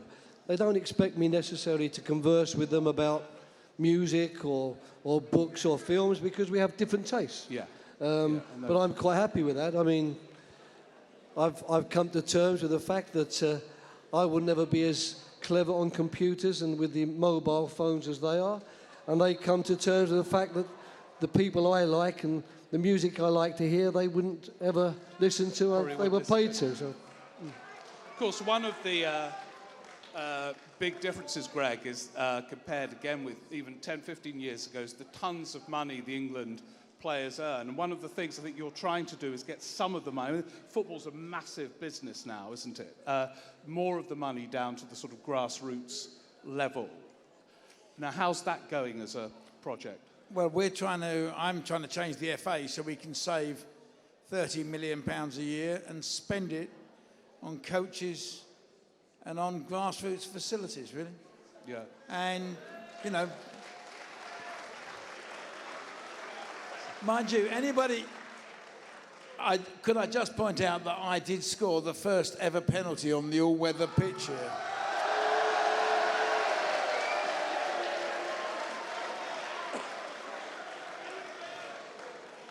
So one of the many sporting triumphs for you, because I mean... Well, there aren't that many sporting triumphs, but that was one. But... Yeah. And do you sense that over time, more money, not just in terms of you saving money from the FA budget and redistributing it, more of the money... I mean, I think, is football a bigger earner than the media, where you were before, in terms of the money being generated at the moment? I mean... Now, football is very much like the movie business. An awful lot of money comes in at the top, and most of it, the vast bulk of it, goes to the talent. Yeah. Just as in the movie business. Yeah. And what's going to happen with another big television deal is a lot more money will go to the talent. To the players. And actually, most of the clubs don't make any money at all. Yeah. And that won't change, presumably. I doubt it, no. Yeah. You said, Roy, that anyone... and actually, on the whole, I think newspapers give footballers a reasonably easy time, don't they, on the whole, compared, say, to politicians? I don't know what you think. No? I'm not sure, really. I mean, you'd have to be an expert to say. I think the football players, it's not an easy life for them today, is it? You know, when you're young, you make mistakes. You do silly things. You get drunk sometimes, and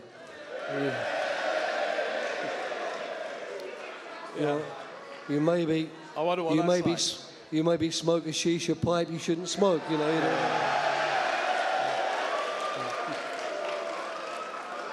But if you're a young footballer, unfortunately, you're going to be in big trouble over that, because suddenly we become sort of very, very strong model guardians. Our newspapers can become very high-handed morally when it comes to these things, like no one should ever smoke, no one should ever drink, etc., etc.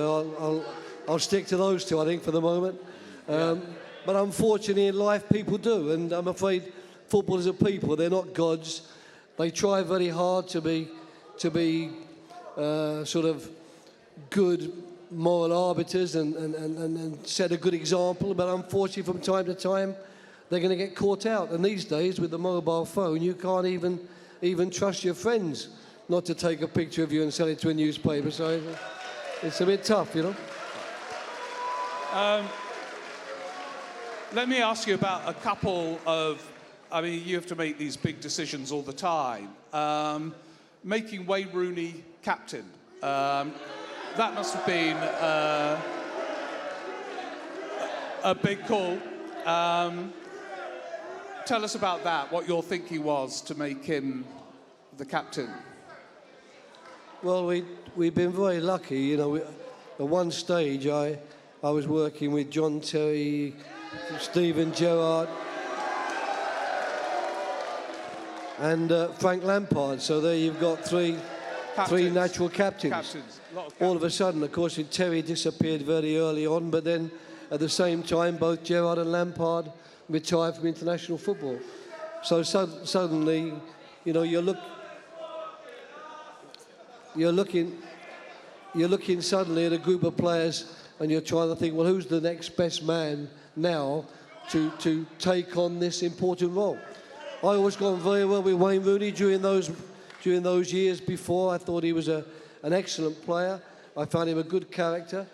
My only worry for him was going to be, if he takes on this responsibility, are the press going to be even more intrusive in his life than they are already? So I checked it out with him. I said, look, I'd like you to be captain, but you understand, you know, you've got the press on your back quite a lot already, and you've had plenty of, you know, situations in the past where you found yourself on the front and back page of the newspaper. Are you prepared to take on the responsibility? Do you want the job? And when he said, oh yes, I'd like to do it, then it was very simple for me, and I was very happy with it. Yeah,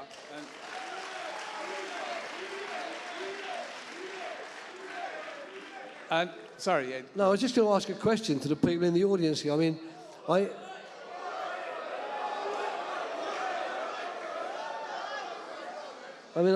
realise I'm talking to a lot of people here who support lots of different clubs, but I mean, you'll understand to some extent that after working with Steven Gerrard for almost 3 years, I've got some sort of affinity for him, and of course a lot of sympathy and empathy with him. But I can understand when Liverpool are playing another team, that people come out with the famous Steve Gerrard following his arse. I understand that, you know. But can you explain to me? Can you? We all know. We all know the song. It's not that difficult, you know. Yeah.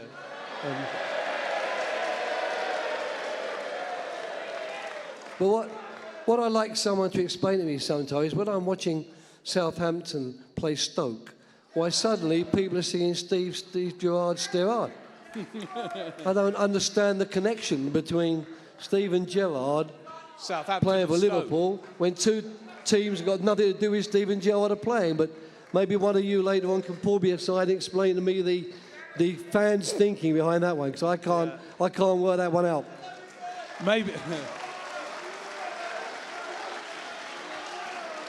Maybe they've had a few drinks, who knows? What about Harry Kane, the decision to bring this young player who's sort of come up from virtually, I mean, I'm a Spurs season ticket holder, and suddenly from nowhere, I knew that was a dangerous thing to say, but from nowhere he's kind of emerged from Tottenham, and you had to decide whether to put him straight into the England team when he started on this goal-scoring spree, and you did very recently put him in there. Was that easy because he was so obvious? That was an easy decision, was it?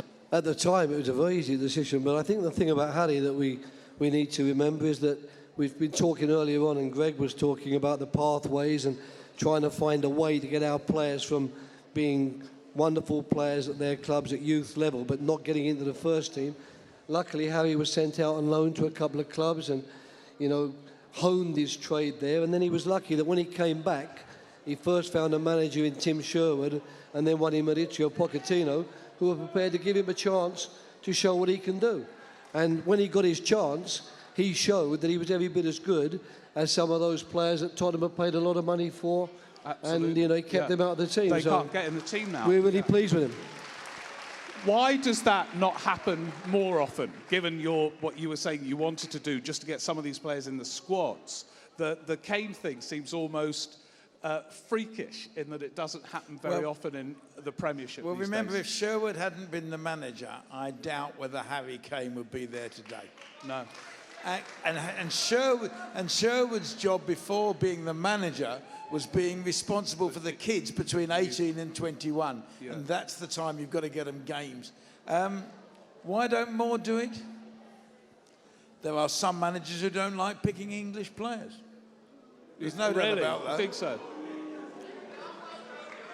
You know, but also there are some clubs who would rather go and spend an awful lot of money buying quite an average talent from somewhere else rather than give their kid a chance. But if you're a manager, you know, on the basis of what Roy was talking about outside earlier, I mean, you know, the average manager now lasts 18 months. Yeah. Why would you, if you have a job like that, take a risk on kids? Yeah. And that's the problem. You know, who produced the best kids? Alex Ferguson. Why? Because he was completely confident in his job. Yeah. he could afford to take the risk of bringing all those kids through. Yeah. In fact, I think you were quoted this week, Roy, as saying that, you know, Wenger runs a very successful club partly as a business. He doesn't throw money at players. But I think you also said you could understand some managers throwing that money if they've got it because it might keep them in a job. I mean, it sort of comes down to that. Yeah, well, I mean, I suppose we're talking about something that would interest all of you because, you know, you're going to be going out into the job market sooner or later. And unlike Greg and I, when we finished our education, and Greg's was much better than mine, because of course he went to your university, but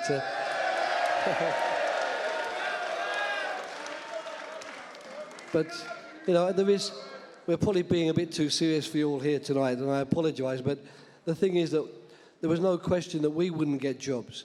If you had even half a brain and half an education, jobs were there for you. You know, for you it's going to be that much more difficult because things have changed. It's the same with football. You know, these days, there was a time in the past where if you took on a job and people obviously fancied you because they were offering you the job and they offered you a 3-year contract, there was a good chance that they'd give you those 3 years. But unfortunately now we're in a situation whereby you can sign whatever length of contract you like, but you might only ever be 2 games away from losing that job. And that's the way of the world.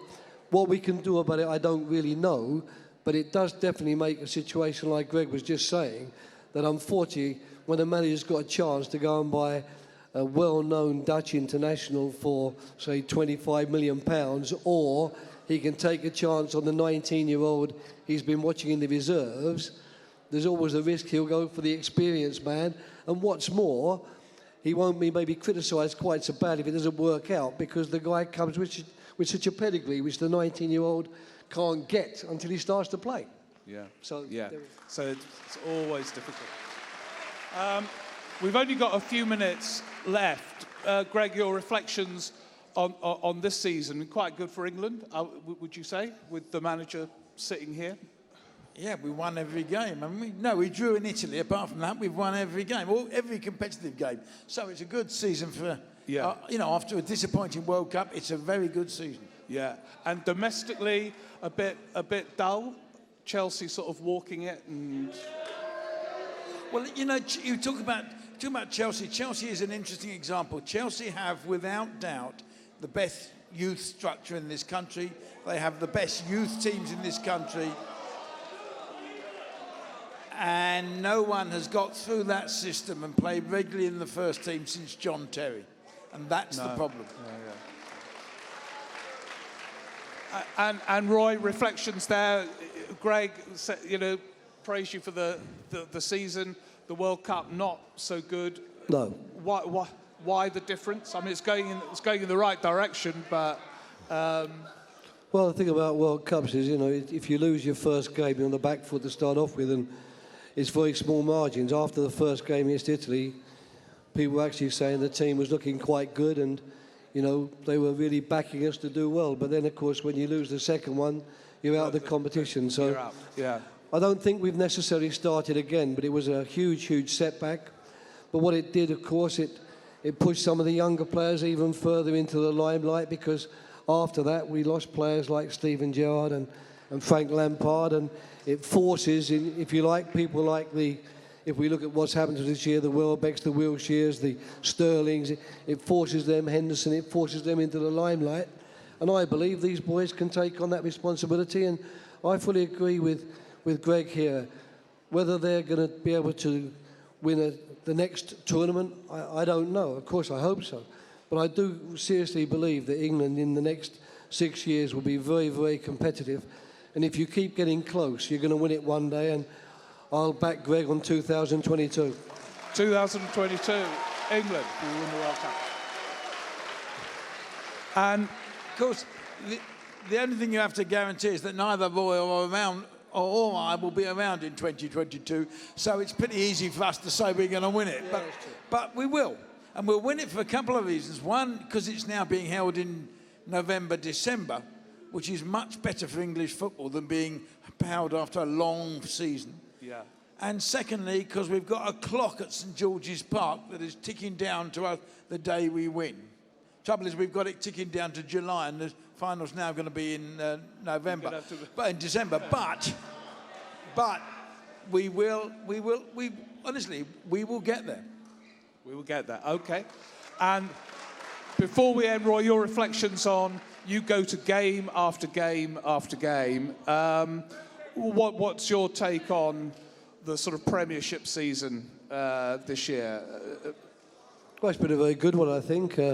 I think that the divide probably this year has been a bit more noticeable. The top 4 to 5 teams are really pulling very heavily away from the others, and you know what used to be a bottom 5 or 6 is almost becoming a bottom 10 or 11. So if you're not in the top 6 now, you're in danger of relegation. It's quite strange, but that's the way things are. And it's still a very, very good product, and the Premier League wouldn't be able to continually increase their selling of their product if they weren't producing a very good product. So we're lucky in this country. We see a great product.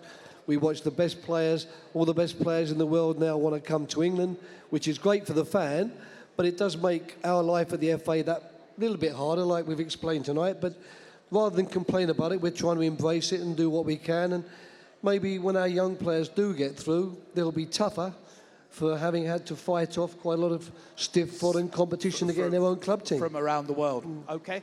Well, look, I think we should give a huge appreciation to Greg and Roy for talking tonight.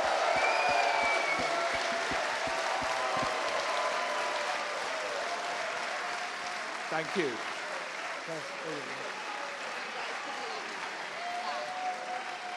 Thank you very much. And just a couple more things, guys. If you guys want to make your way outside, because I know Roy's got another tiny job to play in this evening by counting down to the fireworks in 5 minutes. So I just want to say a few quick thank yous. First of all, to Steve Richards, the journalist who's taken time out of his busy schedule of the election. Of course, Greg, our Chancellor and Chairman of the FA, and Roy for his involvement. It's been fantastic. Thank you so, so much.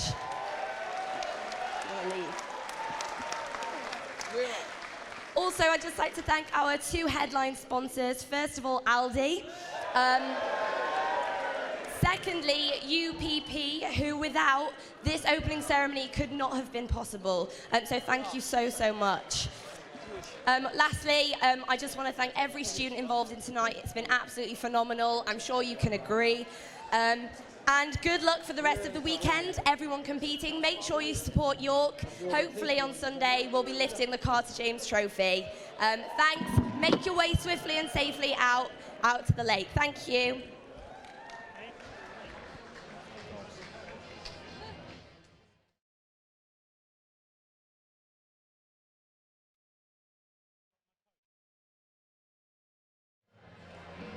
So there we have it.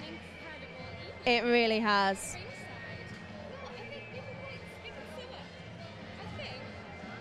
Are you having sound issues? She's having sound issues. I'll take it. We're going to share instead. It'll be fine. I think it says, okay, I think we can sum up this evening by this tweet that says, the boxing ring in Central Hall is amazing. York Uni USU have done a brilliant job organising everything. Should we go for a walk? I think we should. We're going to wander around the ring here. People are starting to leave Central Hall. They are heading out to see the fireworks outside Vanbrugh. There's music going on. There's bands, I am led to believe. I think there's even a brass band. It's all very exciting.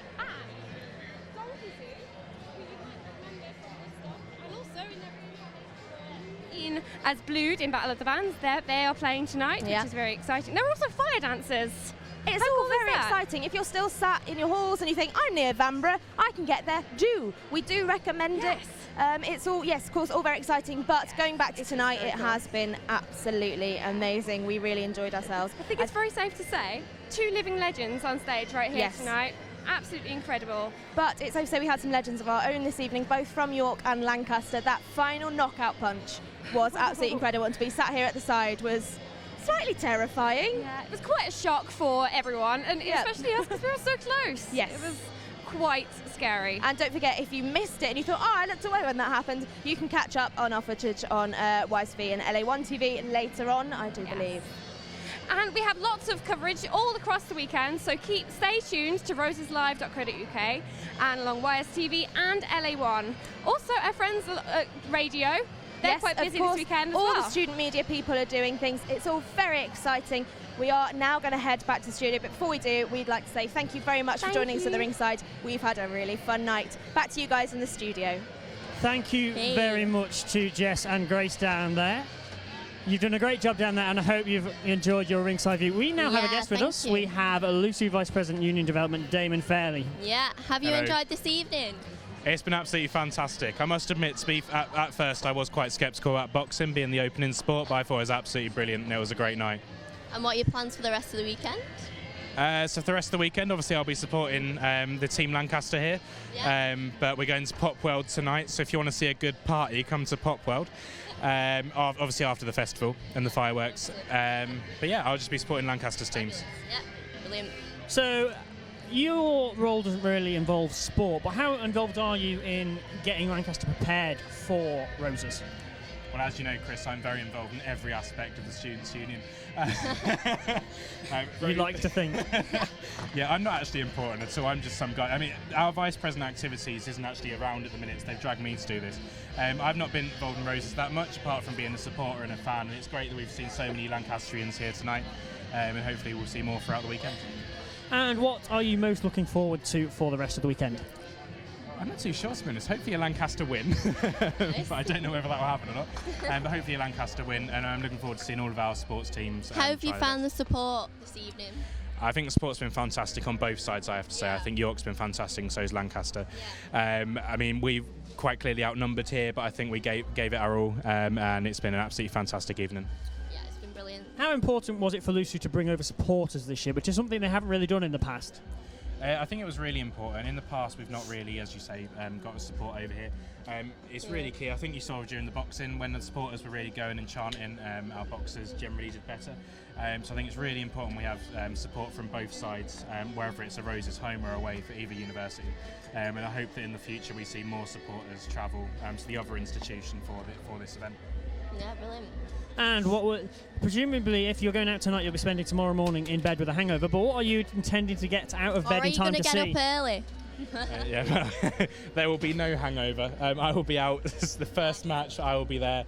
Team Lancaster. 9 o'clock at the sports hall? I'm told there may be a hangover, but I don't, not too sure. If we win, maybe. But I will be Monday's not going to be pretty if we win then. Monday, I will be at work 9 o'clock on Monday, as always. Nice. In body, if not in mind or spirit. So you've not got any particular sports that you're aiming for? You're just going to get a general coverage of the weekend? If I'm being completely honest, I'm not too sure what's been played and what hasn't been played. I've only got here today. I'm really looking forward to the rugby. Hopefully that is on tomorrow. But yeah, apart from that, I'm just going to virtually anything's on. Not exactly going to be leading a sort of a questionable sport team for Lancaster then, David? I don't think so, no. I don't know what else to say, really. Have you been looking on Twitter at all tonight? Have you been tweeting? No. Why? Has there been abuse about me? No, well, there normally is. no more than usual, Damon, and no more than usual. No, it's been great on Twitter. We've had a huge amount of tweets from both sides. Yeah, a lot of support. So if we just take a look at a few of them. Lancaster Uni SU has tweeted absolutely outstanding performances from all the athletes today. Bring on Super Saturday. Hashtag I am Lancaster. Hashtag Roses 2015. Brilliant. And the Let's Make History hashtag as well. Do you think Lancaster is going to make history this year? Of course we are. I mean, are we going to win away? We're far superior to York, so obviously we're going to win. I look forward to picking up the trophy on Sunday, along with the Vice President Activities. Yeah. Now, it's over 2 decades since Lancaster won away, and there hasn't been an away win since 2008 when York won at Lancaster. How much do you think the home advantage comes into it? To be fair, I do think it's crucial. When you're at home, you've got far more support behind you, and it obviously does help the athletes to compete. I think we've done a really good job here of trying to just show we have got a lot of support behind the teams. It will be historic if we win, but I like to think we've been saving up the win for this year. Let York win a few at home, and now we've decided There has been a lot of build-up at Lancaster, hasn't there? There has been. I think last year has been absolutely fantastic. Obviously, lots more money's gone into sport this year, and the university is really behind Roses, which is absolutely fantastic. So it is the largest intervarsity in Europe, which I think is brilliant. And hopefully the event will go from strength to strength. And a variety. Absolutely, and there's a variety of sports. I think this year, as we've seen, women's boxing for the first time, which is brilliant. I mean, it's great to see that both genders are actually competing in the sport, and it's not just male-dominated sports. Yeah. Okay, just quickly before we head outside, two of you, what's been your favourite moment of today for the two of you? Natasha? Just everything, really. I've really enjoyed Just the general atmosphere? Arriving here was really fun on the coaches, yeah, and seeing everything. Getting that was the fun. Lancaster atmosphere on the coach. Yeah, it was good. And then seeing all the atmosphere here, really, it's really fun. And Damon? When we won. I mean, I think to draw in an opening ceremony we can't say enough that I think that's absolutely fantastic. Obviously, the majority of support's behind York here. We drew. I think our boxers is absolutely fantastic. So that was a highlight for me. Yeah. As you may be able to hear behind us now, they've opened the doors. The music is rather loud out on Vanbrugh Paradise. And just before we head out there, we now are going to bring you the highlights from today.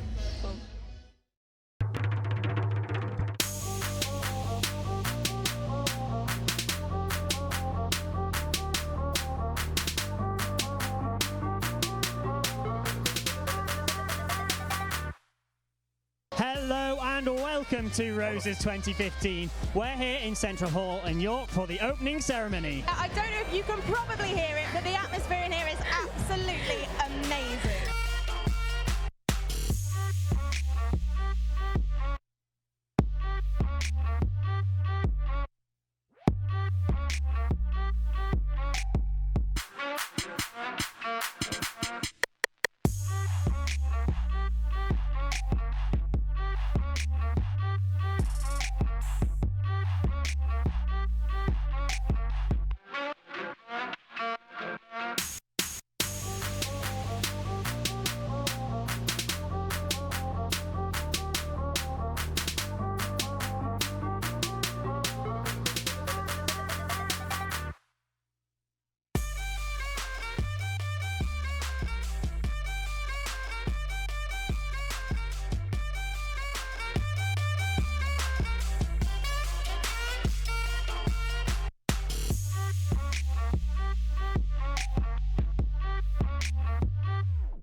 Good evening, Lancaster.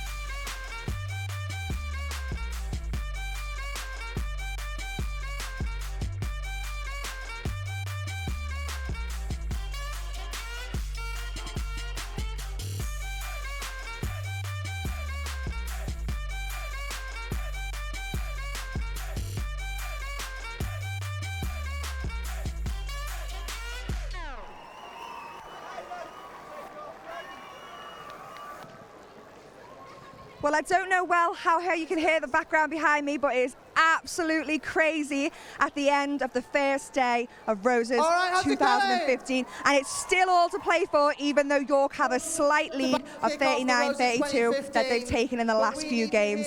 But it is absolutely crazy. It couldn't have been any other way with the boxing but a knockout. The crowd was absolutely mental. Everyone was screaming. You should have been in there. It was crazy. But there's 2 more days. There's 2 more days that Lancaster can take it back. Tomorrow, we'll be showing the darts as well as the rugby and college netball. I was actually speaking to a member of the rugby team before, and he was actually saying that they've been on a drinking ban for a month and have had to train over Easter. So they are mentally and physically prepared to take on York tomorrow. But then we have Sunday as well, where we'll be showing you the closing ceremony as well as more rugby and the likes of cheerleading and men's basketball. So it's all to play for. In a moment, you'll see the firework display, but right now we've got a few acts coming on the stage. And we've got so much more to show you.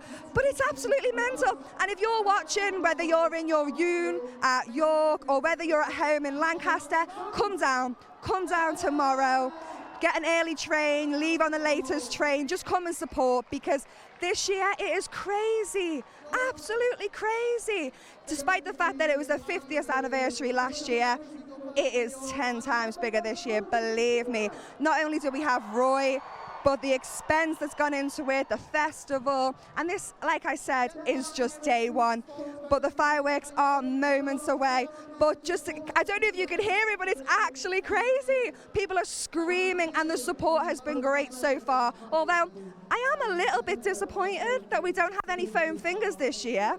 Quite sad about that fact, but everyone is out in their red and white t-shirts. It's absolutely fabulous. And I think Roy is on his way, coming down. I'm being made aware. I don't know if you can hear that. The cheers coming from the Central Hall. It is absolutely crazy. But guys, please come down to support your teams. We have got some stranger sports, I should say, including Octopush and Pokemon also featuring tomorrow. They're worth a watch, definitely. Fabulous.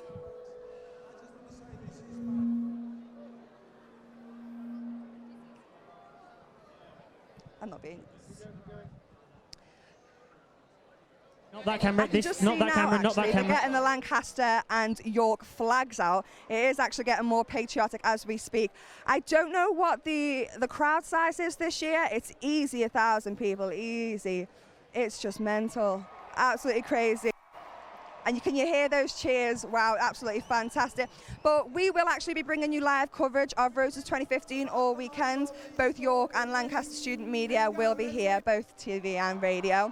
So don't forget to tune in. And we also have Roses Live and our Twitter feed. So make sure you keep sending in Roses from your perspective, because this is what we want to see. We want to see your Roses. And make sure that we show the unions how great it is actually, and we can make it bigger and better every single year. We're just waiting on Roy and those fireworks any moment now. I might actually try and grab someone walking past to see how they're... Oh, they've all... And I'm being told now that I think we're going to go to the wide shot because the fireworks are any moment now. So I'll hand you back over. Thank you. 3, 2, 1, 0!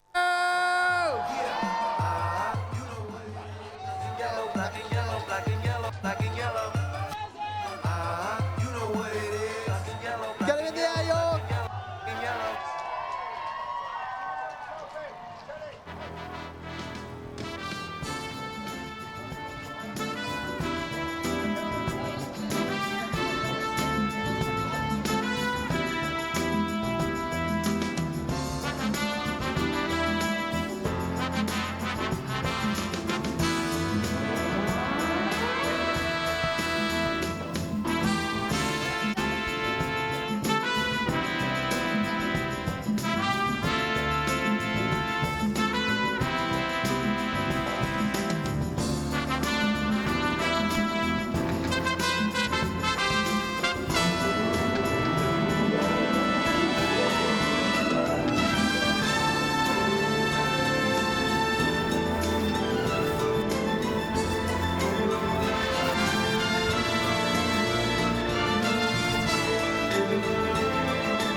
treasure chest, golden grand piano, my beautiful Castillo, you.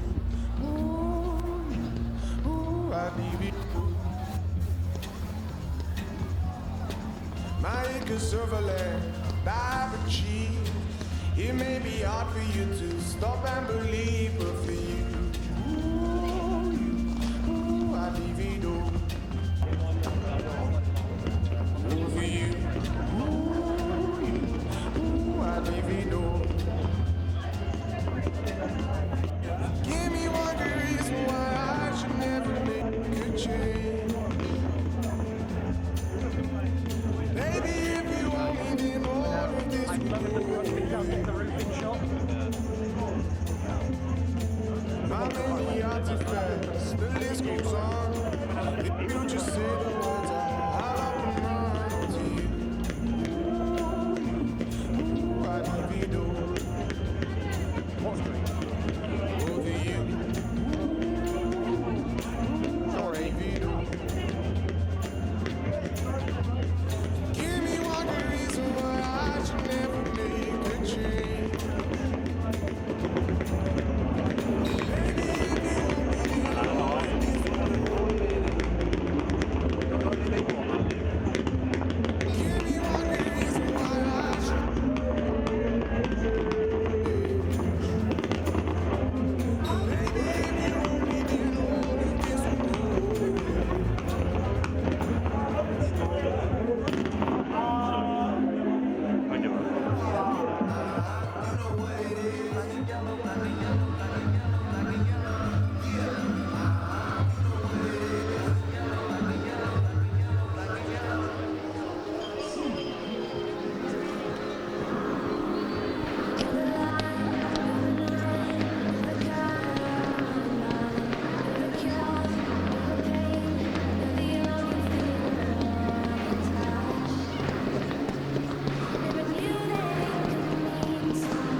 of Roses. What a marvellous day it was. And I have actually joined now on the floor by fellow Lancaster and Yorkers presenters. I think this is the only time we'll be working together instead of competition this weekend. Don't you agree? But on behalf of us all, I'd like to thank you all for watching, and please keep tuning in over the weekend. Although York have the lead today, it is definitely all to play for in Roses 2015. Thank you. Good night. Thank you.